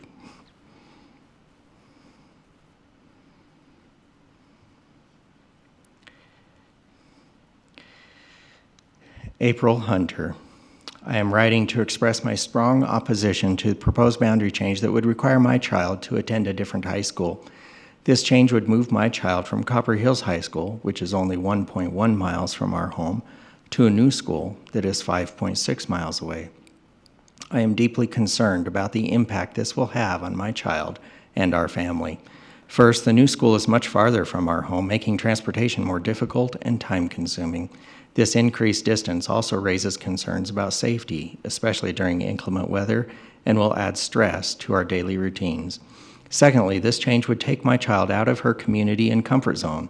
She feels a strong sense of belonging with the Copper Hills community and family, where she is familiar with school culture.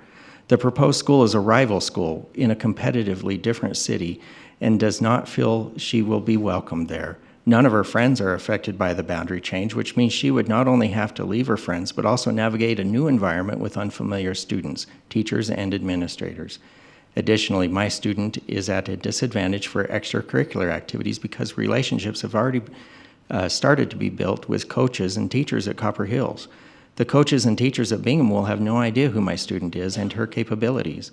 Parking at the new school is also very limited, which will make attending school and activities more challenging.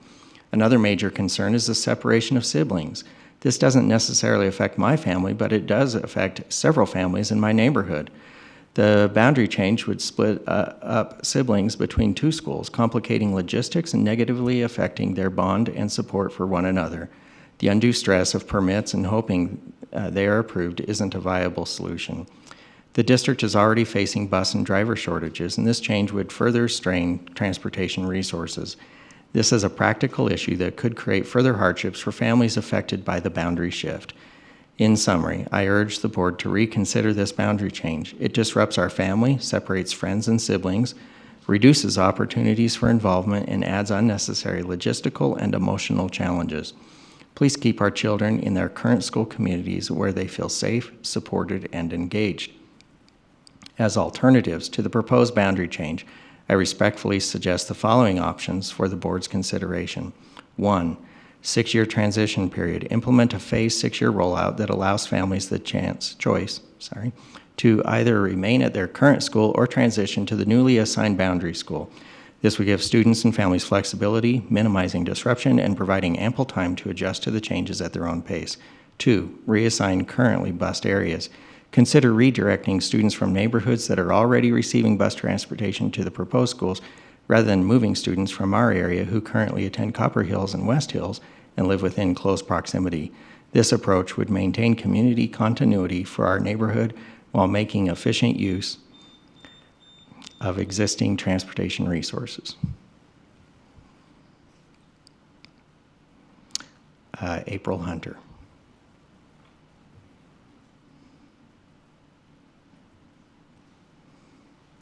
Amy Bishop. Hello, I am unable to attend the meeting tonight, but would like to share my thoughts. I have a 10th grader at Copper Hills and a 5th grader at Copper Canyon. The boundary change doesn't affect my 10th grader much, but it of course affects our 5th grader. Needless to say, my 5th grader is crushed by the thought of being separated from her friends. She also has been waiting not so patiently to have Mr. Drought at West Hills as a choir teacher. Mr. Drought is amazing and helped my son significantly, changing his life for the good. She is so sad at the thought that there is a possibility not to be in his class in a few years. Sports are a big thing in our area. My son is on the Copper Hills High School mountain biking team and loves it. My daughter will join the team in 2 years when she is in 7th grade, but if she is moved to South Jordan schools, that would put her in a different region than Copper Hills High School. NICA, the mountain biking league, has 6 regions. We are in Region 3, but Bingham is in Region 4. This means that each race will be in 2 different locations the same weekend and not drivable locations, not to mention practice on the same nights, and now we are split taking kids to 2 different locations and times for practice. For example, when we were in Panguitch for my son's race, Region 4 was racing in Price the same day. It's not doable for them to both do mountain bike, so which of our kids do we tell can't be on the team? Copper Hills High School is also a small team where everyone knows everyone and the coaches know all the riders. Bingham has a large team where it's hard to get to know everyone. Also, having the kids get up an hour earlier to take the bus to school is unacceptable. You created the late day Fridays knowing that teenagers need more sleep, but you want to take that sleep away from them? What if they miss the bus because of such early mornings? Not only will their time be wasted on the bus going back and forth, but now the parents have to drive them, and that is almost an hour out of our day just taking them to school. Not to mention if they have appointments they need to be checked out of school for. So I drive 20 minutes to pick them up, back 15 to 20 minutes to West Jordan for the appointment, then back to school to drop them off again, another 20 minutes to go back to work. That's almost 2 hours out of my workday, not including the appointment, just to go to the appointment. One last point. Our neighborhood does a lot of the middle school and high school. The school would lose quite a bit of parent support if our neighborhood was moved. Why is it always our neighborhood that is moved? Why are our kids the ones that are always in the crosshairs of your targets? We would rather stay at a crowded school than have to bus the kids so far away to a rival school. Thank you. Amy Bishop.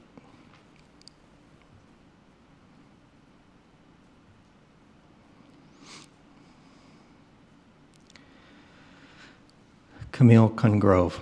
Dear Board, my family and I live in Zone 2, the area to possibly be rezoned from West Hills Middle School and Copper Hills High School to Elk Ridge Middle School and Bingham High School. We are opposed to this change. Please consider the following.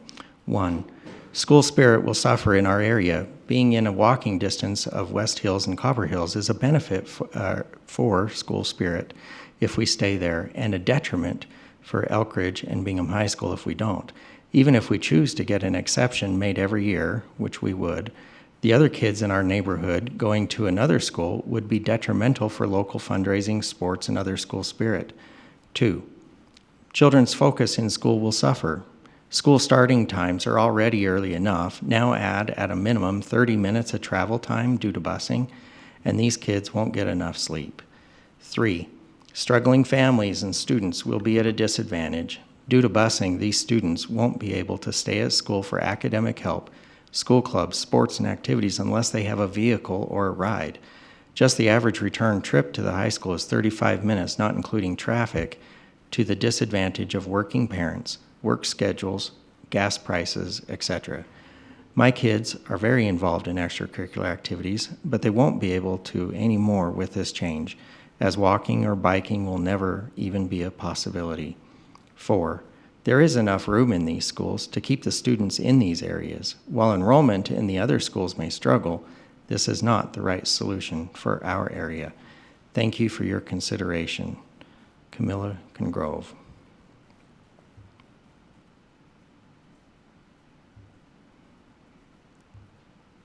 Can I just ask how many more emailed comments do we have in regards to boundaries?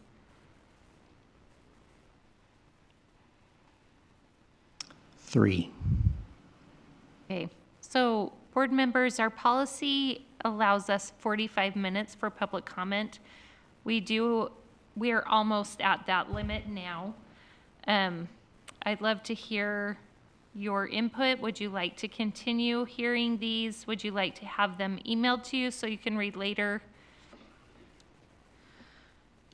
I'd like them emailed, the remaining 3, so we have a little bit of time for general public comment. Yes, please. Okay.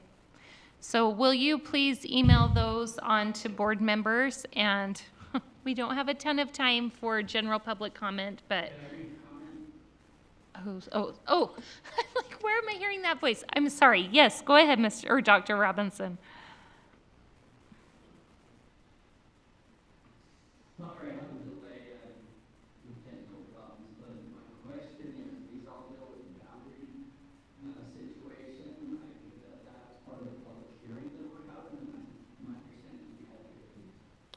We have a public hearing planned for November 11th. Tonight is regular public comment.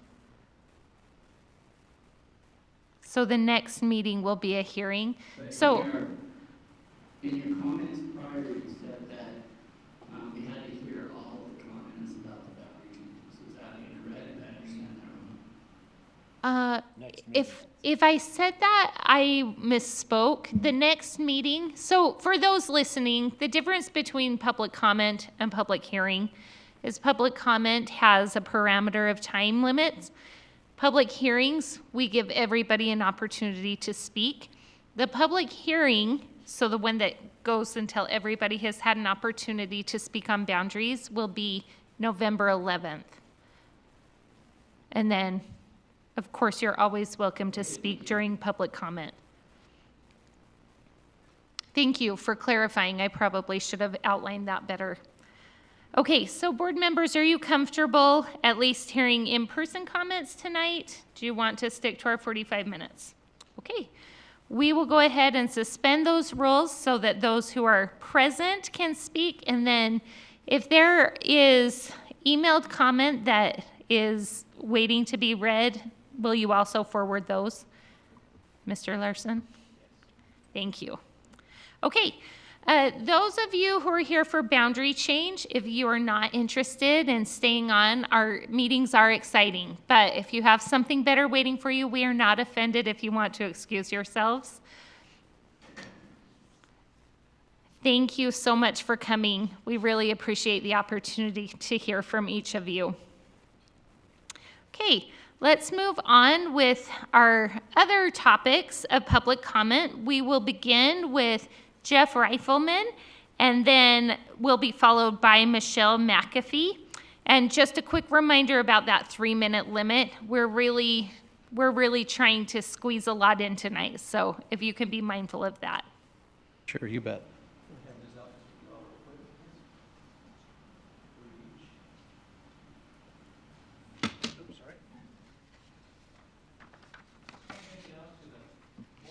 Photos from West Jordan football. Anyone West Jordan High School? Can you address the board, please? Yeah, Thank sure. you. I want to show the public, here's a student's public comment. West Jordan High School looks like just moved on to sectionals, it appears. So congratulations to the football team. on that. I think that should be recognized. Greetings again. My name is Jeff Reif, and I represent a family who lives in the boundaries of West Jordan High School, and a student who was assaulted by his teammates last year. I've approached this board before a number of times. I've reached out to each one of you and received limited responses as to my client's concerns and my concerns concerning discipline, Title IX, and imposition of those sanctions and remedies. By the way, Ms. Barrow, congratulations. I do support you as well with the Jordan Parent Advisory Committee. I do suggest that it meet twice a year, if not more. Your words are heard and circulated. And Mr. Dunford, yours are as well. That says a parental advisory committee should be approached by the board when they want advice from the parents. However, it should be bidirectional. This board should seek advice and hear advice from the board bilaterally, not just go to them when they need advice and say that's all they're good for. On August 26th and again in September, I sent emails to each of you about the serious safety failures, policy gaps, and Title IX breakdowns. I've sent follow-ups with facts, proposed reforms, and offers to meet privately with each one of you. Apart from a few short replies, there's been no meaningful engagement. That silence feels less like discretion and more like avoidance to an issue. What's missing in that football photo that we held here? Looks like a good time with teammates. You know what's missing from this photo? A student who's been ostracized from the football team by your own policies and imposition of discipline, who was not a participant in the football team last year nor this year because he is scared to participate because your remedies and discipline make it so that he cannot participate, and the remedies were that he dress and participate in a separate locker room than with his teammates. Meanwhile, the perpetrators get to celebrate as part of a team when one of their own teammates cannot participate in good faith. Shame on the process that you as a board have the ability to change, to review, and have the district implement. My client no longer feels safe to attend practices or use the locker rooms because there's not enough adequate surveillance. More incidents have been reported in the weight room in that school. And with the last of my time, I'd just like to make sure that I understood Just a reminder, your time is up. what the board policies are. Board members shall honor the high responsibility that Board of Education membership demands by thinking and acting always in terms of students first. Ms. George, you put as one of your campaign slogans, our top priority in this district must always be safety first, followed closely by education. First, safety first, closely by education. Our students cannot learn if they do not feel safe. I'm asking you to honor your commitment and publicly Can we wrap it up, please? and publicly Thank you. respond to parents and persons who ask for responses. This committee will continue to receive requests to meet and to discuss how these policies can be changed. Thank you. Thank you. We'll now hear from Michelle McAfee, followed by Cody Nelson. Hello, my name is Michelle McAfee, and I'm here regarding the handling of my son, Cody, which demonstrates profound failure to protect a student, uphold policies, and ensure fairness. Since reporting abuse, Cody has developed complex PTSD, lost 2 critical years of football, while his abusers faced no consequence and were rewarded athletically. In September 2024, Cody reported sexual assault to school administration with a written statement. Mr. Bennett and administration refused to report it to DCFS or law enforcement. The report was finally made to law enforcement in November 2024, only after the school psychologist intervened. Nearly 2 months later, no protective measures were taken while the case was investigated through Title IX. The school seemed okay with my child not attending instead of enacting safe measures immediately. Not until June of 2025 were any safety measures confirmed, leaving Cody exposed to further trauma and loss of possible scouting and scholarship opportunities. Several emails have been sent, and a filing was mailed to this board outlining some legal violations, instead of finding a correction for the injustice. I understand members of this board have been informed to remain silent. This is concerning when the process refers to you for resolution, oversight, and change of policy is needed.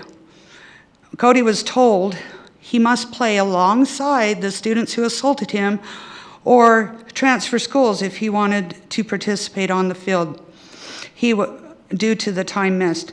He was also penalized, isolated from teammates, and re-victimized while the abusers continued without consequences. The coach involved also serves as a youth in custody teacher, compounding trauma and sending a message that authority sides with abusers, not victims.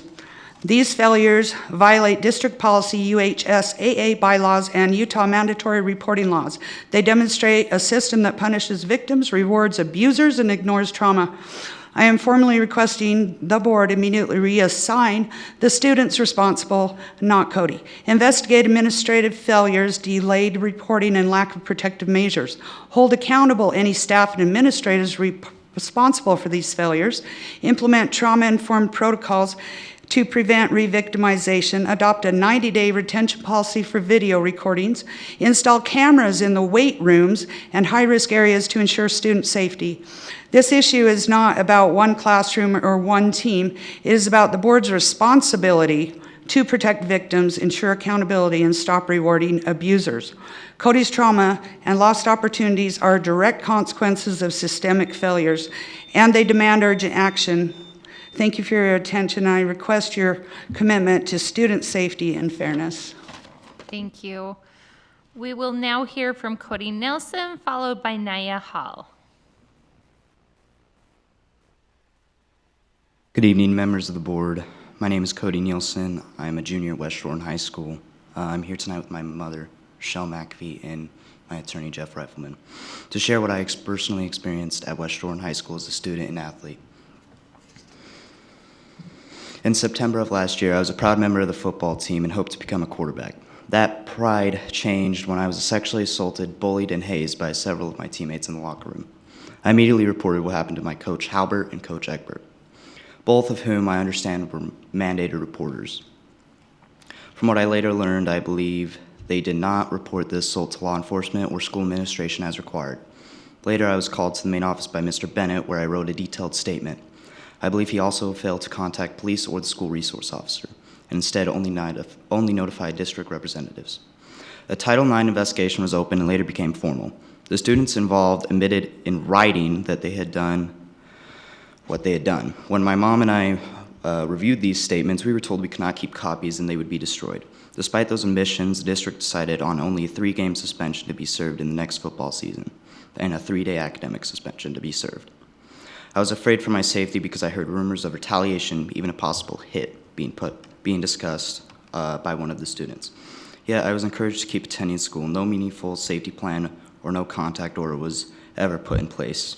Instead, I was moved to the JV locker room. The students who assaulted me were promoted to varsity. I felt isolated and punished for coming forward. Throughout this process, my mom and I tried repeatedly to meet with administrators for help and support, but our concerns were ignored. In my good faith belief, West Jordan High School and the Jordan School District failed to uphold their duties to protect students and to follow mandatory reporting laws. I'm asking the board to take responsibility to ensure accountability and to make sure no other students has to experience what I did.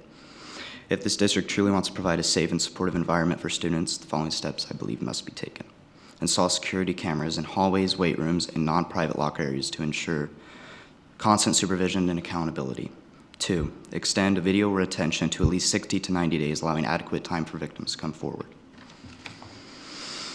4, hold all staff accountable for failing to fulfill their duties as mandated reporters. 5, require all coaches and staff to meet district and state qualification standards. 6, eliminate favorism and ensure fairness within athletic programs so every student has equal opportunity and protection. I'm saying here not today, not just for myself, but for every student who has been silenced, ignored, or made feel unsafe.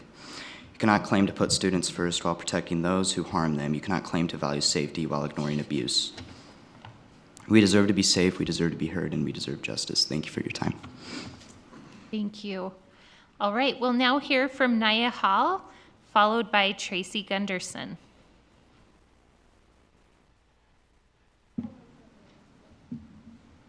No, Naya? I'm not saying her name wrong, right?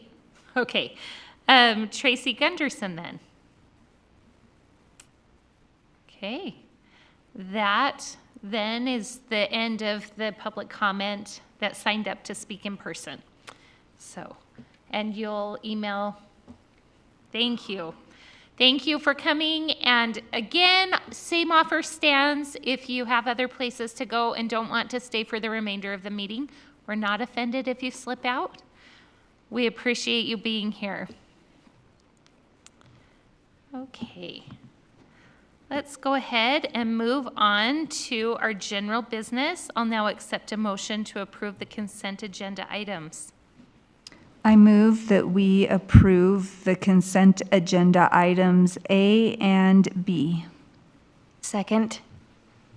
We have a motion by Ms. Dean, second by Ms. Barrow, that we approve consent agenda items A and B.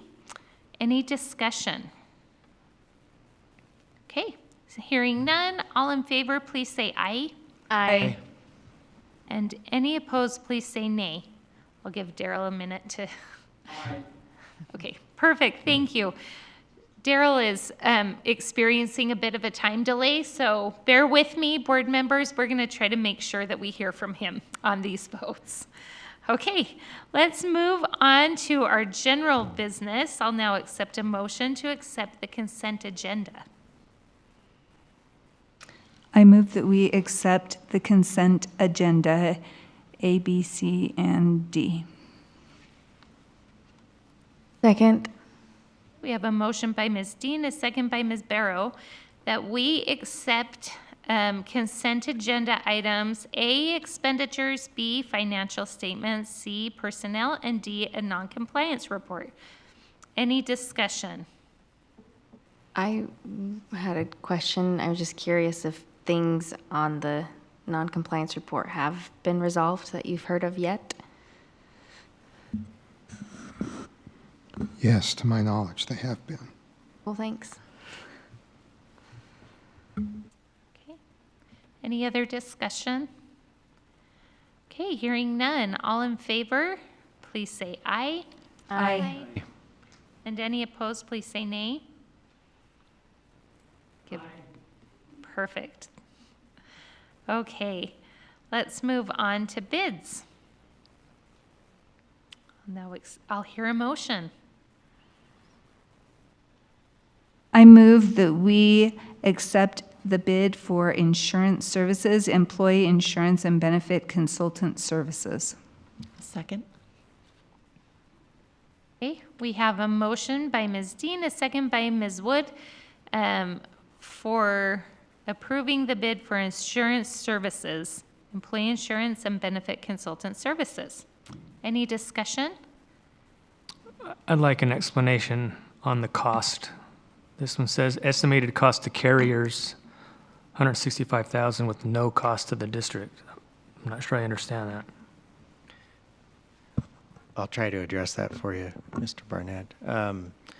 So this particular consulting arrangement, they are paid through carriers and not through the district. So although our direct cost would be zero, there would be cost to our carriers, which presumably would pass that cost on to us in the fees that they charge us. So in doing this review, we require them to disclose that to us so that we know what we're paying for, even if it's indirectly.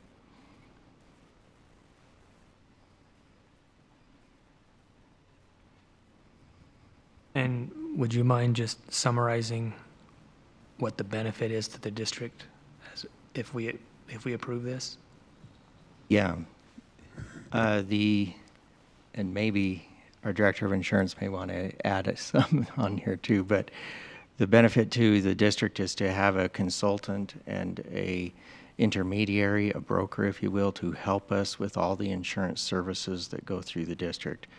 So we have multiple insurances, And we also need professionals in the field to help us with actuarial services, compliance issues, and other things regarding health insurance in particular, to help us review cost trends, what's happening with other companies in our industry, but other areas as well, so that we know that we're on top of the changes that are happening. And we didn't feel like we could fill that role in-house? No? No.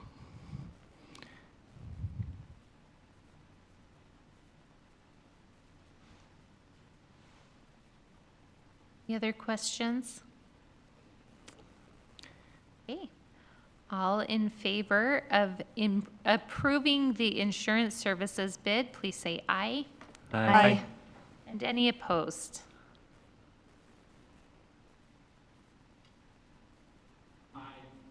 Perfect. Okay. Accept a motion. I move that we approve the Career and Technical Education Greenhouse at Harriman High School bid. A second.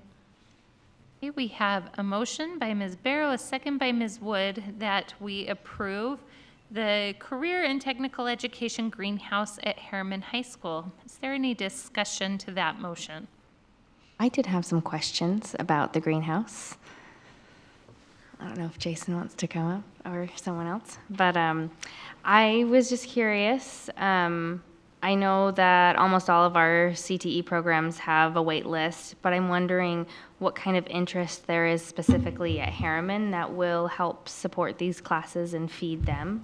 Do you know any numbers and things? No, that's a very good question, and thank you for inviting me here this evening and for considering this project. Each of our, kind of the overall goal, I'll just start with this, the overall goal of our CTE programs is to keep as many programs as possible at the local high school where more students have access to them. All of our high schools have an auto shop, a wood shop, our business programs. Most of those are accessible to more students when they're at the local high school. Currently, three of our high schools, Bingham, West Jordan, and Copper Hills, all have a greenhouse that students are able to access through and to be able to expand their opportunities. And so here we have a greenhouse here at JATC South, which then promotes that same experience or a similar experience to students who don't have access to their school. The Harriman High School, so to answer your question, Harriman High School is a growing school, and there's a great interest in the agriculture programs. We started this project about 2 years ago in concept and design to consider what the growing need of our community would be, especially in the agricultural space. Our partnership with the Utah State Bastion Center has increased interest, growth, and opportunities for students. Harriman High School currently has a very strong ag program. The teacher right now teaches 7 periods, so an additional period beyond the 6 periods that a teacher will normally teach. The growth in that program and interest has been phenomenal. Our newest schools, Copper Hills being included as one of the newest, I guess, were all built with a space similar to an atrium that would allow students to do some experiments and growing, but they lack the climate control and the ability to really expand not only in the biological space and plant science, but also in the agribusiness, and for students to be able to develop their entrepreneurial skills in the ag space, which a greenhouse would then allow them to provide. So to answer your really question, students right now, there are 2 courses, 2 sections that are taught each semester at Harriman High School, and with the greenhouse, they would expand that to 4 sections of opportunities for students to be able to work in the greenhouse through the plant science, through floriculture, and the greenhouse management course, which are all of high interest for students at Harriman High School. Thank you. I also was curious how large do you think it will be? Do you know? So right now, the plans estimate that it'll be a 30 by 45. Space is limited at Harriman High School, so we didn't want to encroach on any of the playing fields or other spaces, and so it will sit to the east side of the building, adjacent to the building, as close as possible to where the ag classroom currently sits inside the building. And so it'll be roughly 12 to 1,500 square feet space. So. Awesome. Thank you, Mr. Skidmore. Yeah. Any other questions? I had a few. Yes. Along with the concern that was just shared by Ms. Barrow, I also had a concern about the interest level. And in speaking with some staff members about some of the other greenhouses that we have, my impression was that it was kind of a mixed success at some of those other schools, and that it was really dependent on the teacher to make the program work. So I had a little bit of a concern there, but my biggest concern is the $700,000 price tag. I just want to share with the group what I typed into Google. What are some of the features included in high-tech commercial greenhouses, and what is the cost per square foot of a greenhouse like this? So some of the features we've talked about: advanced climate control, automated irrigation and nutrient delivery, LED grow lighting, smart sensors.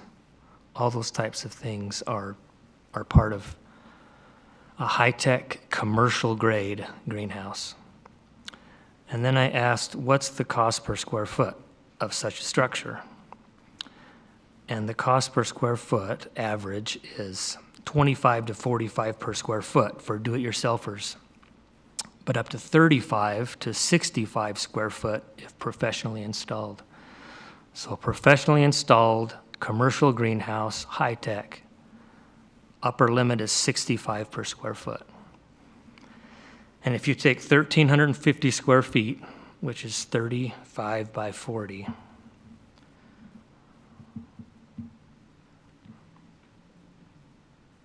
$1,350 times $65 per square foot, you get $87,000.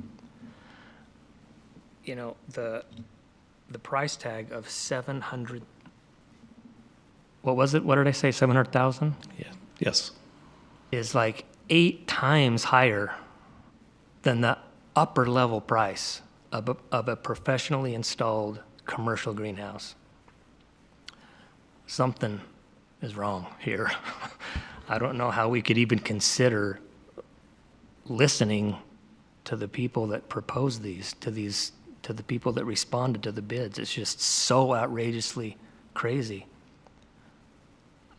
I mean, I'm obviously going to vote no, but I have a question. I'm curious if a commercial greenhouse is different than an educational greenhouse, because to me it seems like a commercial greenhouse, one that is used to grow food commercially, is not the same. They seem like they are more like plastic sheeting, sturdy plastic sheeting, whereas the greenhouses that I see at the high schools are, they're not the plastic sheeting. It is, I don't know if it's glass or plexiglass. It's a rigid plastic.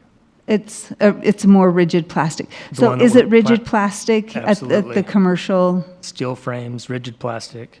Okay. I mean, at a minimum, I would want to postpone a vote on this until we can do some comparisons, like you just because mentioned. I'm curious if there are different needs for an educational greenhouse versus a commercial greenhouse. And I would love to investigate that. What is the reason why it's 8 times higher than the highest price range?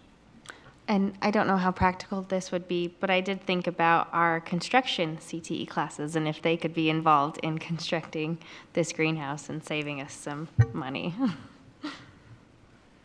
And I would have to defer to our facilities and our construction for that, because there are, from my understanding, like I think, Ms. Dean, as you suggested, there are probably some adjustments that are made for educational facilities, different standards and different directions in some of our conversation that we've had. So I appreciate that comment. And also I think that even public buildings have, where you're going to have students have different safety standards also. So I think some of it might be safety standards too. Right, but I'm just wondering if $613,000 difference accounts for safety standards and whatever else little things we can imagine. I know I did talk with Dave, and maybe he's going to mention this, but there are some connections that need to be made to water and electricity, but still, $613,000 difference. I can't account for that. Yeah, there a lot of the costs are in the infrastructure, because we've got to tie into the sewer system, which is out in the roadway back behind it. So probably the estimates that you were looking at was just strictly the greenhouse itself and not all of the infrastructure that comes in. This one also has a concrete foundation. Instead of the panels going all the way to the ground, there's a 4-foot foundation wall, and then it's built up over the top of there. But you know, we've got to put fire alarm communications out there, the intercom system. There's a lot of infrastructure that goes into it. That's really where a lot of the costs are. And I thought I heard also that the architects estimated $200,000 cheaper. Is that accurate? Yeah, they did. That was the anticipated budget, or the cost was they figured it'd come in around $500,000. But as you look at the, you know, we had quite a few bidders on the project, and this was the lowest bid. You've seen some of them that were close to $150,000 higher than that. So with the design that was put together, it is a competitive bid. The greenhouse themselves, it is a polycarbonate shell that goes over it. It's not glass, but most of those are kits. So everything, the foundation, all the sewer, the water, the gas, the power, all of that comes from the building, or you know, out in the parking lot.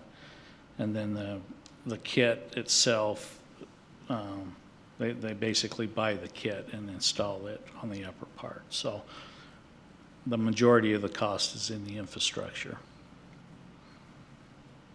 My last concern outside of cost was just from a general perspective. I love CTE. I support CTE. But I'm also wondering how much of what a student can get or typically gets at the college and university level do we want to attempt to offer at the public education K-12 level? And I don't know if we have an answer for that, but that's just a question of mine. You know, there's a lot of obviously training that goes on post high school, and I think it's important to let students have a taste for what's available. But I'm wondering if $700,000 facilities and other facilities that we're building are appropriate for K-12. I'm wondering about that.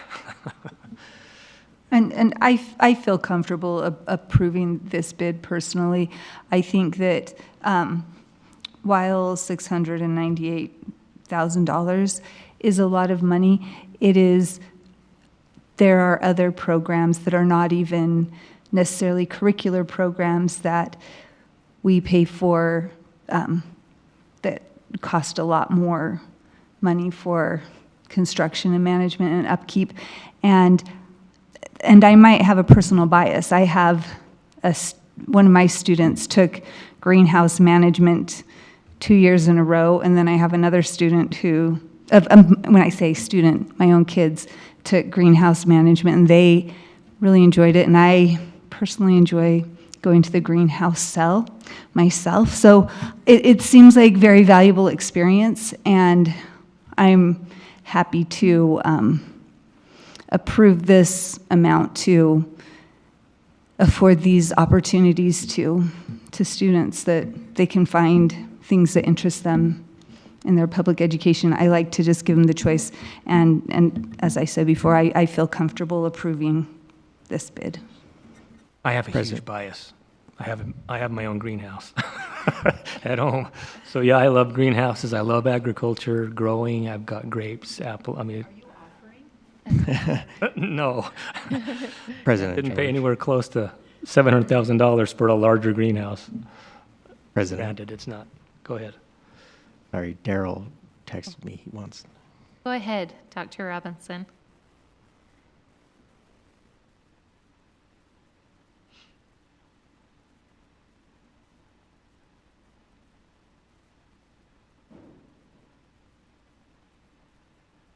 Yeah, thank you. I share some of Brian's concerns, but at the same time, I just want to point out that we save millions and millions of dollars with our JTC programs. And if we were to close all of them, we'd have to go to high school, which is currently running at $300 million.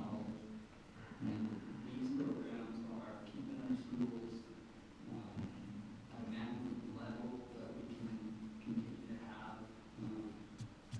Our schools are full, but so I value these programs not just for what they give our students, but what they do with our population.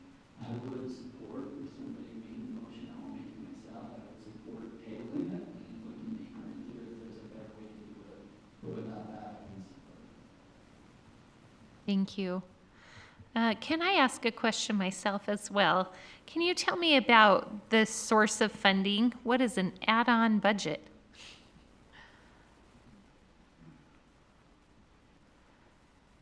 One of the line items the state allocates that is above the line WPU based is a CTE add-on budget. It is state funds specifically dedicated and restricted to the use for CTE programs, state money.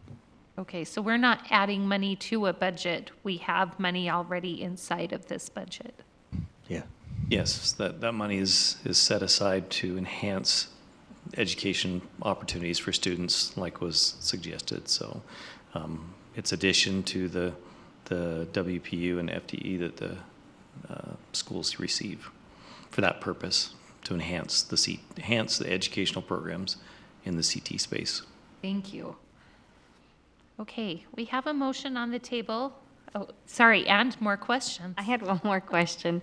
In the justification letter, it talked about potential revenue generation, and I've also been to some of our plant sales that the students put on, and I was just curious, do those sales, whatever they generate, does that just go back into their program so that they can buy supplies and things for growing more plants and stuff? How does that work when they generate revenue? Correct. Where the money is generated, it goes back into that same program to enhance the space, to provide the supplies and materials. And currently, all of our greenhouses are self-sustaining when it comes to supplies, new equipment, new technologies. Cool. They are able to generate to put that money back into the current programs to allow more opportunities or better opportunities for students that follow in the coming years. So. Great, thank you. I have a couple of questions. Yes. One for you, Mr. Skidmore, and one for Mr. Rostrom. We have a top-notch CTE program in this district, and I'm sure we have a lot of things that we can invest in. What was it about this that made you choose it amongst some of the competing ways you could spend money in that program? Well, first of all, I'll say thank you. We do, with your support, we do have very top-notch CT programs. One of the reasons that we're making an investment in our ag programs is currently in the county, Salt Lake County. There are 5 school districts. Of those 5 school districts, we hold, there are, I believe, 12 ag teachers, and 9 of those teachers are here in Jordan School District. This community has embraced agriculture. And agriculture is changing. It's not the farming that we used to see. There's a lot of urban farms. There are a lot of opportunities like Mr. Barnett talked about in the growing that happens at homes. And there are a lot of opportunities where agriculture touches various industries. And so an investment in the ag space allows our students who are interested in the environment, in utilizing natural resources, and seeking for ways to improve themselves and improve their homes and their family life. Agriculture is one space that touches all of those. And so an investment in this is really an investment in our future.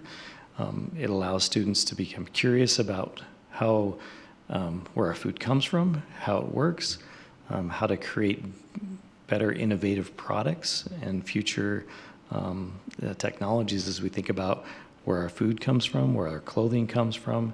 And we have a population that is very interested in that, and we hope to keep that going. We see across the state and even the country where CTE programs in general are I wouldn't say failing, but are going away. And your support and an opportunity to invest in this is really a great investment, we believe, in the future of our community and our economy here in the state of Utah. So Thank you. that helps. It does help. Thank you. Mr. Ostrom. It did catch my eye when I saw the bid and that there were much higher ones. We've talked about the estimate from the architects and concern about maybe vetting this a little bit more. Assuming you've seen the line items for the bid and with your expertise, putting you on the spot, do you think that there's a likelihood that we could get this price, these bids to come down quite a bit lower, or is this just how it is if we build it right now?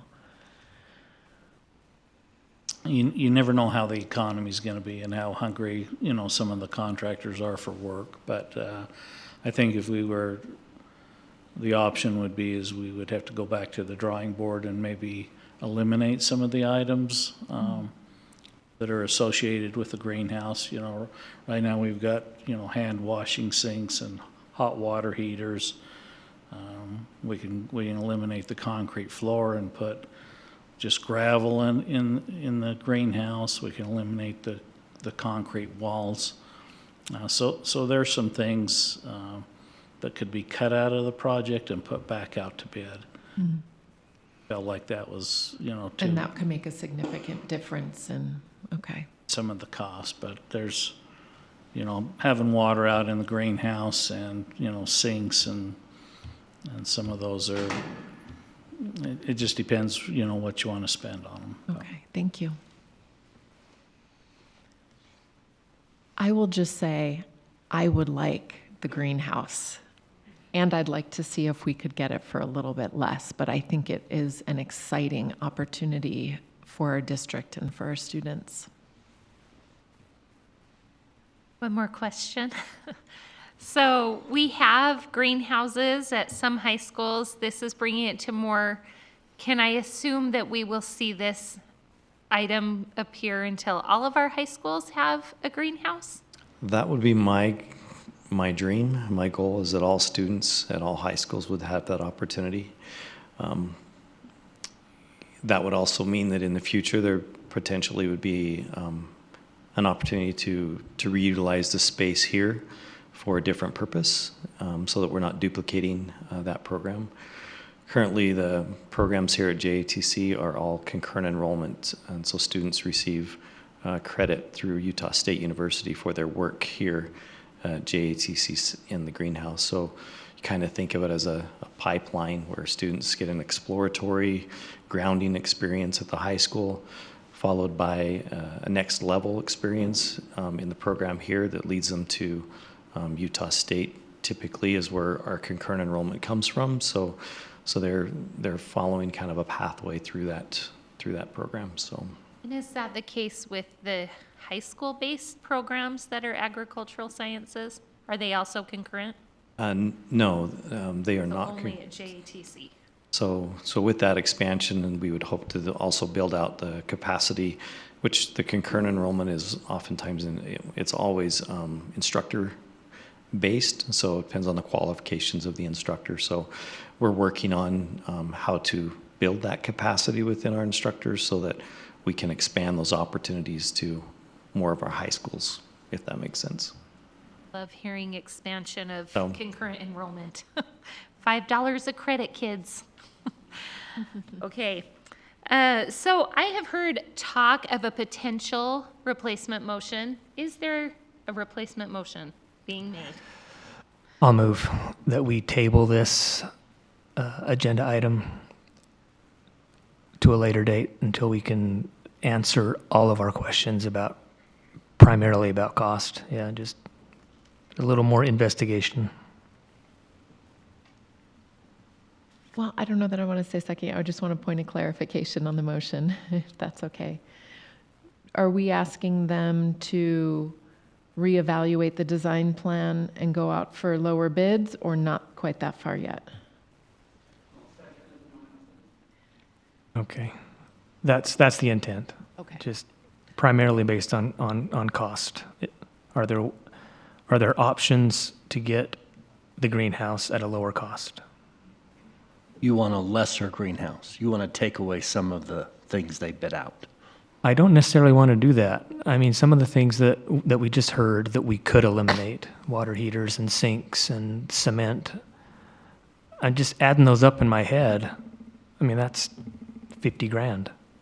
I mean, I put a cement pad twice the size that we're talking about, and it was like $15,000. And I understand this one has the sides, and I'm just having a hard time believing that these things cost as much as they actually cost that much. So I prefer a cost analysis, and I would like to do a cost analysis as well, rather than letting, and I don't want this to sound wrong, but sometimes I get the feeling, and some of my constituents that I've talked to get the feeling, that companies that bid on our projects know that school districts have deep pockets, and that we're also pigeon-toed into a particular process, and we can't really deviate from that process. And so we have to accept one of the 10 bids that comes in, and sometimes I think people take advantage of that. And as a taxpayer, that's frustrating. But you can't think that everyone who bids is doing that. Surely if I want to win the bid, I come in lower. I mean, wouldn't logic say that one of these companies who wants to win the bid will bid lower, knowing that everyone else is going to gouge the district? I mean, isn't competition exactly what we want? That we want companies bidding on these projects so that we can get the lowest bid? Absolutely. So what you're asking for is to go out once again to another group of bidders and say, what would you charge to build this? And we're just probably going to get the same bids. I don't know what you're asking for. If you're saying, let's strip it down and have less of a greenhouse and then go have them bid on it, I mean, we can't control what they bid. And we can say we refuse all your bids, but then it's just another round of bids. And who's to say that the new round of bids are even going to be this good? Because they may be higher. And the bidders get frustrated as well. And if we reject bids, I can then we understand have a that. reputation of, oh, Jordan School District doesn't work with contractors. I mean, there's a two-edged sword here, and if we're saying we don't accept any of these bids, it's not like we can go and change the bid. We are a public entity, and we are subject to who wants to bid on this project and what would you charge us to do it. Well, those are our choices. We can either reject them all or go ask more people to bid. Yeah. And I guess personally, I'm going to reject them all in this case. And I did want to clarify that, as I mentioned, I love CTE, and I don't want a negative bid on this particular project to indicate to people that I don't support CTE. It's just that there was an upper limit maybe for me on this particular project. And I'm sure if the bid came in at $10 million, we would all say no, because we have a limit on it. My limit was hit, a couple, $200,000 or $300,000 worth. And so that's the reason for the no bid, not that I don't appreciate CTE and all their contributions, yeah. So let's formalize this motion.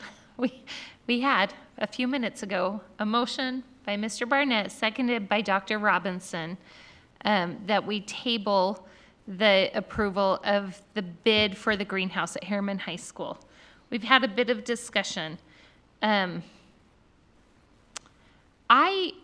think one thing that I need clarified is I hear maybe we're open to looking at possibilities to reduce costs. Maybe we're not. I'd love to hear board members, if we vote yes on this, are we open to hearing potential cost-saving options? I am not. I am not. I want the greenhouse to be as good as any secondary school greenhouse in our district or anywhere else. I want the students to be able to wash their hands there and not have to do it in freezing cold water.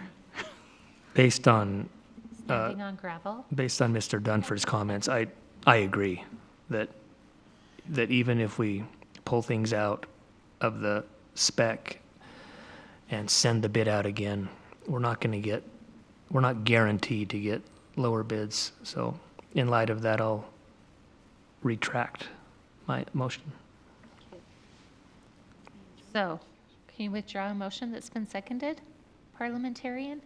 Did you state then you have to vote on it. Okay, thank you. Can I ask one more question? Please. How long are bids good for?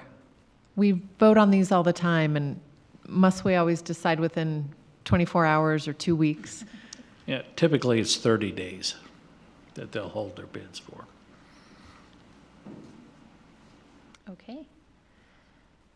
Any other discussion? Okay, we have a motion to table this agenda item. All in favor of that motion, say aye. And any opposed, say nay. Nay. All right. I'll wait for the voice from above.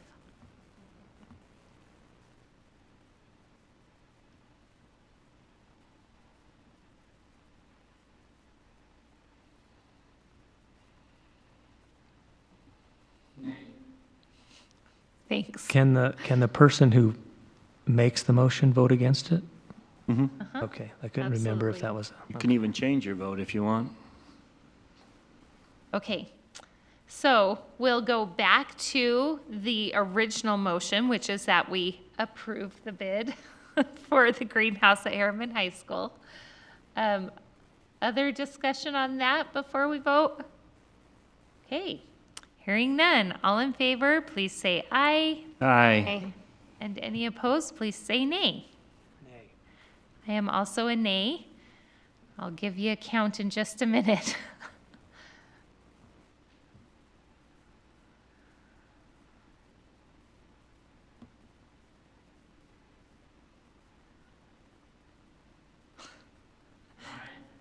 Okay, so that motion carries 5-2 with the nays going to Mr. Barnett and Ms. George. All right, I'll accept a motion on agenda item 7C. I move that we accept the bid for facility services landscaping at Elk Ridge Middle School. I second. Okay, we have a motion to accept the bid for landscaping at Elk Ridge Middle School. Motion by Ms. Barrow, seconded by Ms. Dean. Is there any discussion to this motion? I do have a question. I am wondering the funding source for the district-wide capital outlay budget for this item. Is this coming from the state or the county, or how is it that damage done to our property, as I understand it, from construction of Bangerter Highway is ours to foot the bill for? So I'm just trying to maybe fill in some blanks that are clearly there. Welcome to the My Utah mind. Department of Transportation. It's a great question. We are finally at the end of this project, and so everybody just take a deep breath and then exhale with me. It's nice to be at that point. So about 3 years ago, we went down the road of trying to work through the interchange process with 9800 South. And because it sits adjacent to Elk Ridge, and many board members remember this, we went through a very long process working with UDOT, a very long process, and we ended up negotiating a settlement. And the settlement, part of this settlement was cost to cure. And so as we've been watching this, and Elk Ridge has gone through several versions of ripping their field to pieces, tearing the fence down, putting a new sound wall up, and there's been a lot that's happened on the side and behind Elk Ridge, and they've been awesome to work with. Brian and his staff should get an awful lot of props for what they've done over the past couple of years. Just surviving it, they should get it. They did a great job.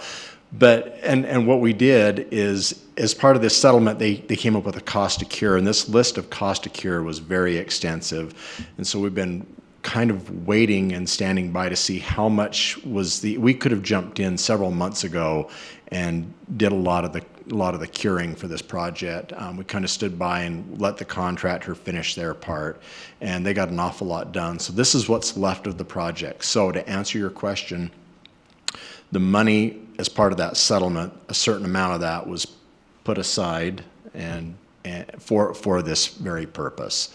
And I believe it went into the capital.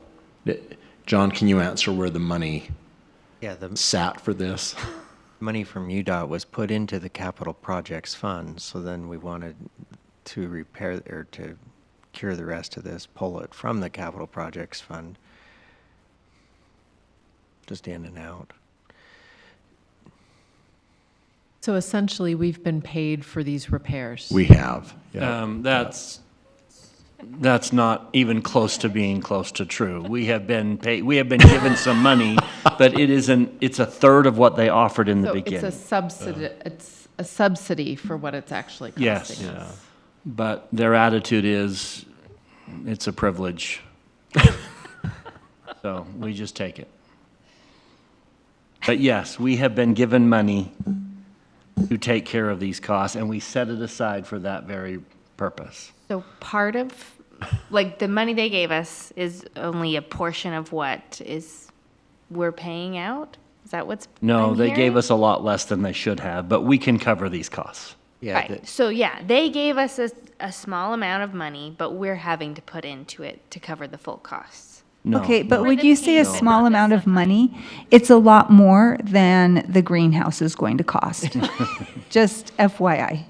No, they gave us plenty, but they just didn't give us all that they promised us. Oh, I They understand. took a Thank you. ton of our property, I understand. Okay. and what they gave us is sufficient for these remedies. Okay. But what they gave us doesn't even compare to what they took from us.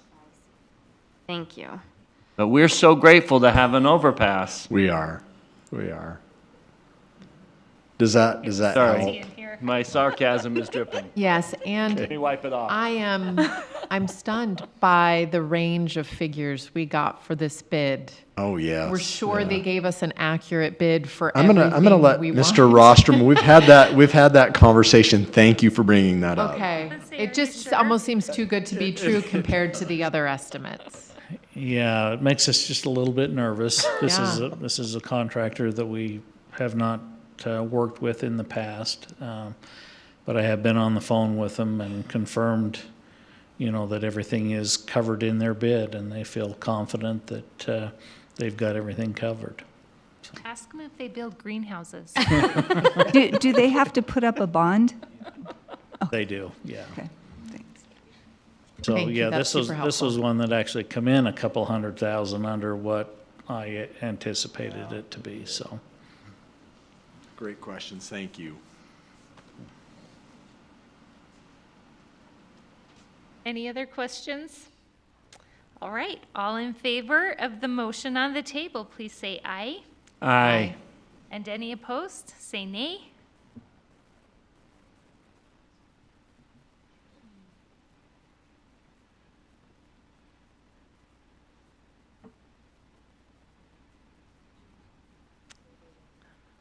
Sorry, yes, it sounds like I'm having a brain break. No, I know. I went into my let's get this moving mode. talk when he speaks, so now we got to wait another 5 seconds.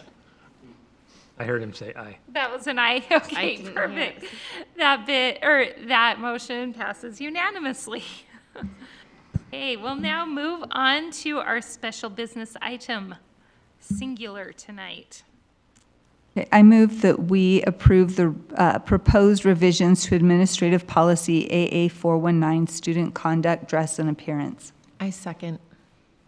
We have a motion by Ms. Dean, second by Ms. Wood, that we approve proposed revisions to Administrative Policy AA419. This is an agenda item that we have had discussion about in prior meetings, so those watching at home aren't like, what, they didn't even talk about it.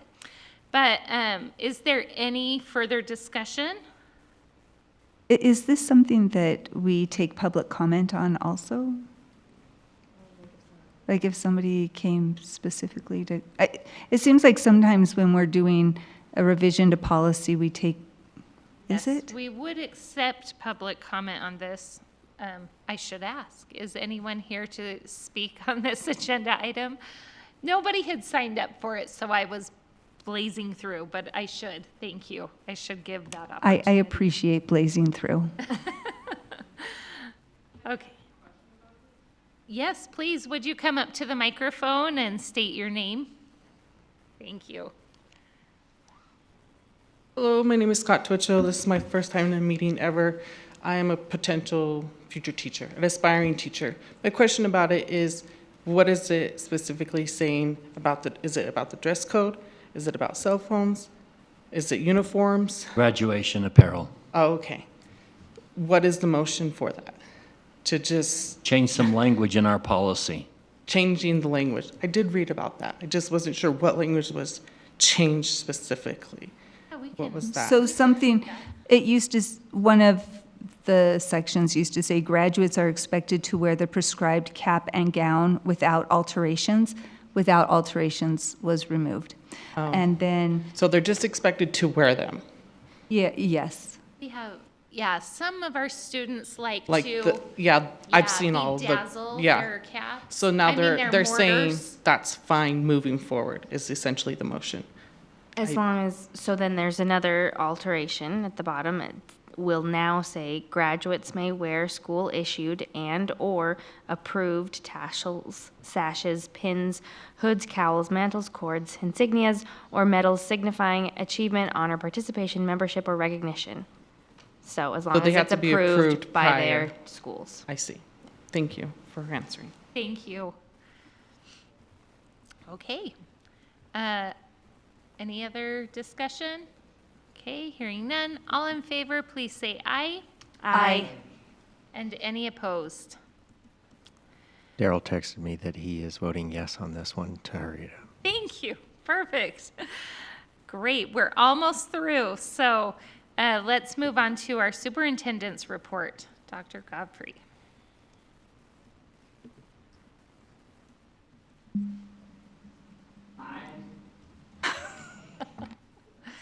There's an eye for an eye right there.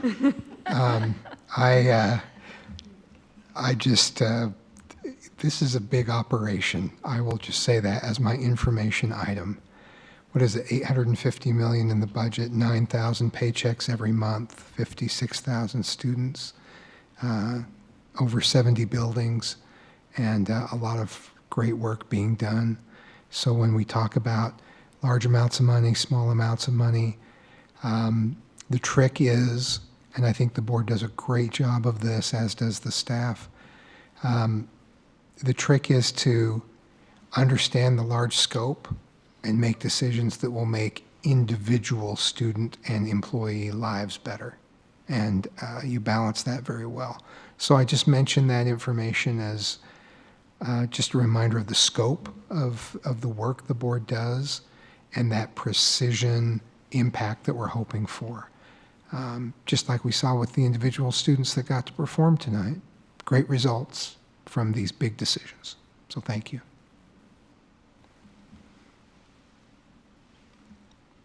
Thank you. let's now move on to board comments and committee reports.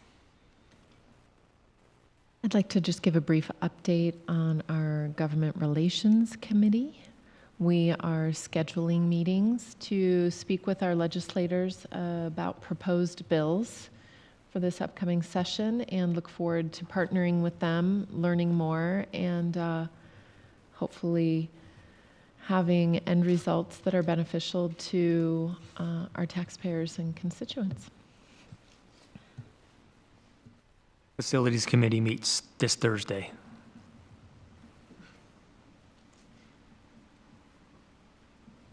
Finance Committee will meet in November. Squire is coming to report the final findings of their independent audit, so that will be coming to the board soon. And yes, I am just as excited to get the ACFR as the capacities documents and the projections. And so I had announced in previous meetings that there will be a LEAC meeting on the 3rd of November, but that meeting has been postponed until further notice. And also I met with the My County Rec Pass. This is just a little offshoot of the Salt Lake County Parks and Recreation Advisory Board. The My County Rec Pass Advisory Board, it's members of school boards and some staff members from the county.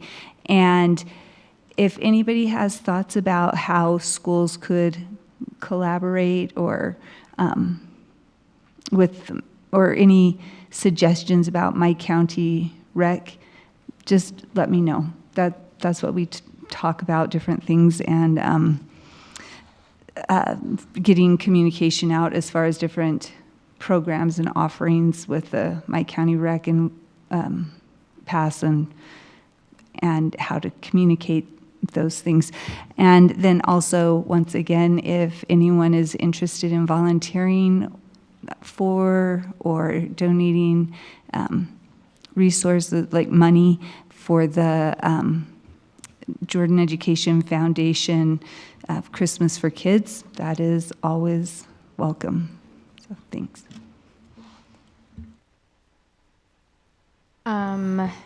Just so you all know, we do have a JPAC meeting scheduled. It will be for November 12th at the JLC at 6:30. If any board members would like to attend, please let me know. But we will be having Matt Alvarez, our safety coordinator, coming to speak on safety and security measures. And we will leave a little time at the end to get feedback on Parent Square. So there's that. Would anyone off the top of their head like to come to our JPAC meeting? What time? 6:30 p.m. at the JLC, Jordan Learning Center, which is right across the street from Elk. I can attend. So this raises a consideration that I hadn't thought of before. I will be at a school community council meeting during that time, which means that not all schools can be represented. Do we have schools submit their schedules so that we can try to avoid that? Don't know. All of my schools, I think, have already calendared their year. Do you know if we keep track of all of everyone's schedules? When we schedule something like this, we didn't cross-check it with every community council meeting. I don't know if that would be a feasible thing to do or not, but in this case, it sounds like there's going to be some conflict. I would suggest, and I don't know if I'm allowed to suggest this, but if community council meetings, if they're meeting, they could send a rep from their council if they don't need, everyone there for a vote that night, or if it's just someone from their school who would like to be their rep, I would be okay with that.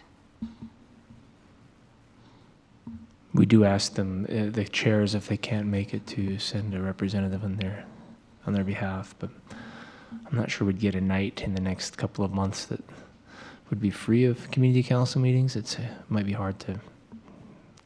I think this school will be particularly involved in the boundary change. The vote coming up, I think it would be a really difficult night to ask a parent to be away. And I'm not saying that we need to. It's just like, oh, well, maybe that is something we should consider. Most school community council meetings seem to happen in the same month. And I wonder if we could plan future ones when we don't generally have school community councils. Yeah. I'd like to, if we can, cross-check that. I don't know how difficult that would be in the future. It's just a lot of moving parts. Yeah, Does we Daryl? I think if I recall our conversation, we talked about having it in the spring, but by then the school year was over and we didn't love getting the feedback then. If we do it too early, say in September, a lot of community councils haven't formed and organized yet, and so I'm not sure when an ideal time would be, because typically school community councils will meet 3 to 4 times a year, and that would be between the months of October and usually March. And so where the sweet spot is, I don't know for sure. Maybe one of those things that isn't in the stars that just raised a curiosity for me. Yeah, I mean, we could move to someplace like a Monday night is not a typical school community council meeting night. Friday nights, for obvious reasons, probably wouldn't be a good idea. But I think anytime you meet Tuesday, Wednesday, or Thursday, you might run into conflict, given that there are 68 separate councils in the district to work around.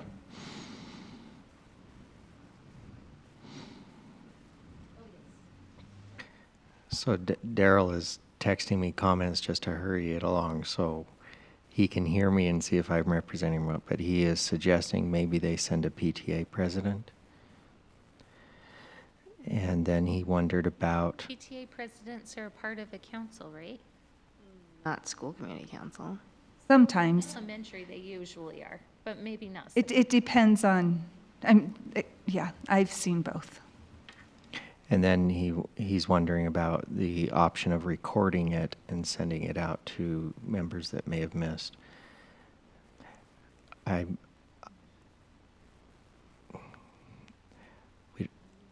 Yeah. Okay. And then third comment, he can attend. Daryl can attend. Great. I will put you down, Dr. Robbins.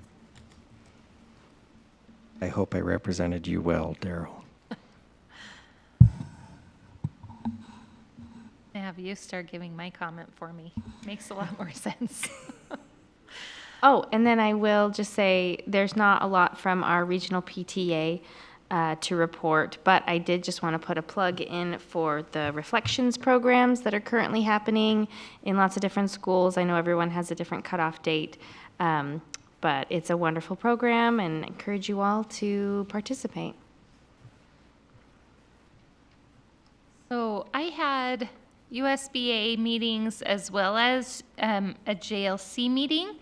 I will just report back a little on the JLC meeting. We had several legislators attend virtually or in person. It was so nice to have several of them share bill files that they have open. We heard from Senator Fillmore, who has a public school attendance amendment that we were able to talk to him about, as well as school technology amendments. So school technology amendments would require boards to whitelist sites rather than blacklisting sites. One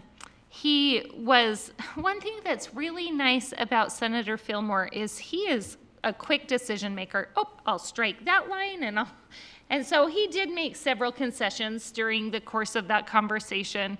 I really appreciated that about the conversation.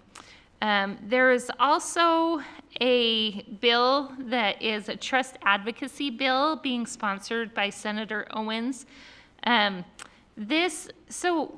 What I don't know how many people realize is that the land trust monies 95% of them go to schools, but there are 12 other organizations that are also beneficiaries. And so this is a bill that would take the responsibility of those payouts from USBE and bring it into an advocacy group. That is something that in that meeting, JLC voted to support and provide a letter of support for. Then we also had Representative Auxier with a school lunch bill. There are a lot of pieces of this, and it's one that I definitely think our public need to know about, our board. But basically, it's talking about a required minimum amount of time that students need to have to eat. So specifically, students need to have been through the lunch line and sitting in order to have this. And there was also some language regarding food as reward in this bill, and then a little bit about recess, not using recess as, not withholding recess as a punishment for students. So good things to know about. And then Tracy Miller is also running another land trust bill this year that she came and talked about. So if people are interested in that, you can let us know. There is also another bill that we discussed. We didn't have any representation on this, but it would change the first right of refusal requirement when we get rid of property to a charter school. So a charter school would have the first right of refusal if we were to close a building or even any of the equipment inside of that building, something that would be quite concerning for all of the members of JLC. There seems to be a strong opposition there. So something for us to be watching and talking to our legislators about. We sure appreciate those who are willing to come and have dialogue with us on these intended education bills. Can I ask, who was doing the school lunch bill? What did you say? Auxier. I'll spell it for you if I can get to it. Auxier. I might be saying it wrong. Am I saying it wrong, Mike? Okay. No, that's correct. And the piece about recess was a piece that Tracy Miller was running some legislation on, and they decided to group those together. So if you have specific questions about the recess piece, you could probably reach out to Tracy. Those are, the point that was made with that was sometimes it's not withholding recess. It's like, okay, you have to turn in your paper to get out the door for recess, so it's like a motivator. And that was something discussed about maybe altering it to say no more than this many minutes or this percentage of a recess or something. So, You remember what the withholding or the using food as a reward, what that piece was about?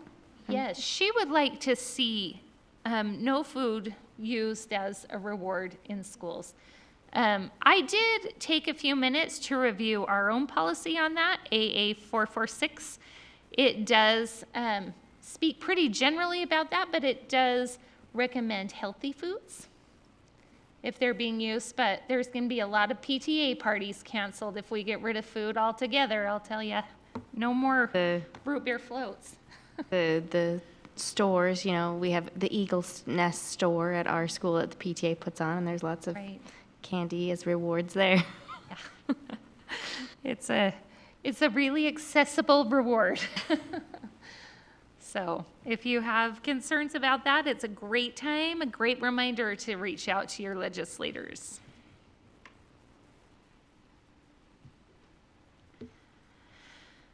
Okay, sounds like we have reached the end of comments. I just have one more, Please. As a board member, I speak for myself. This is Bryce Dunford. Don't anyone be confused. I am not speaking for the board.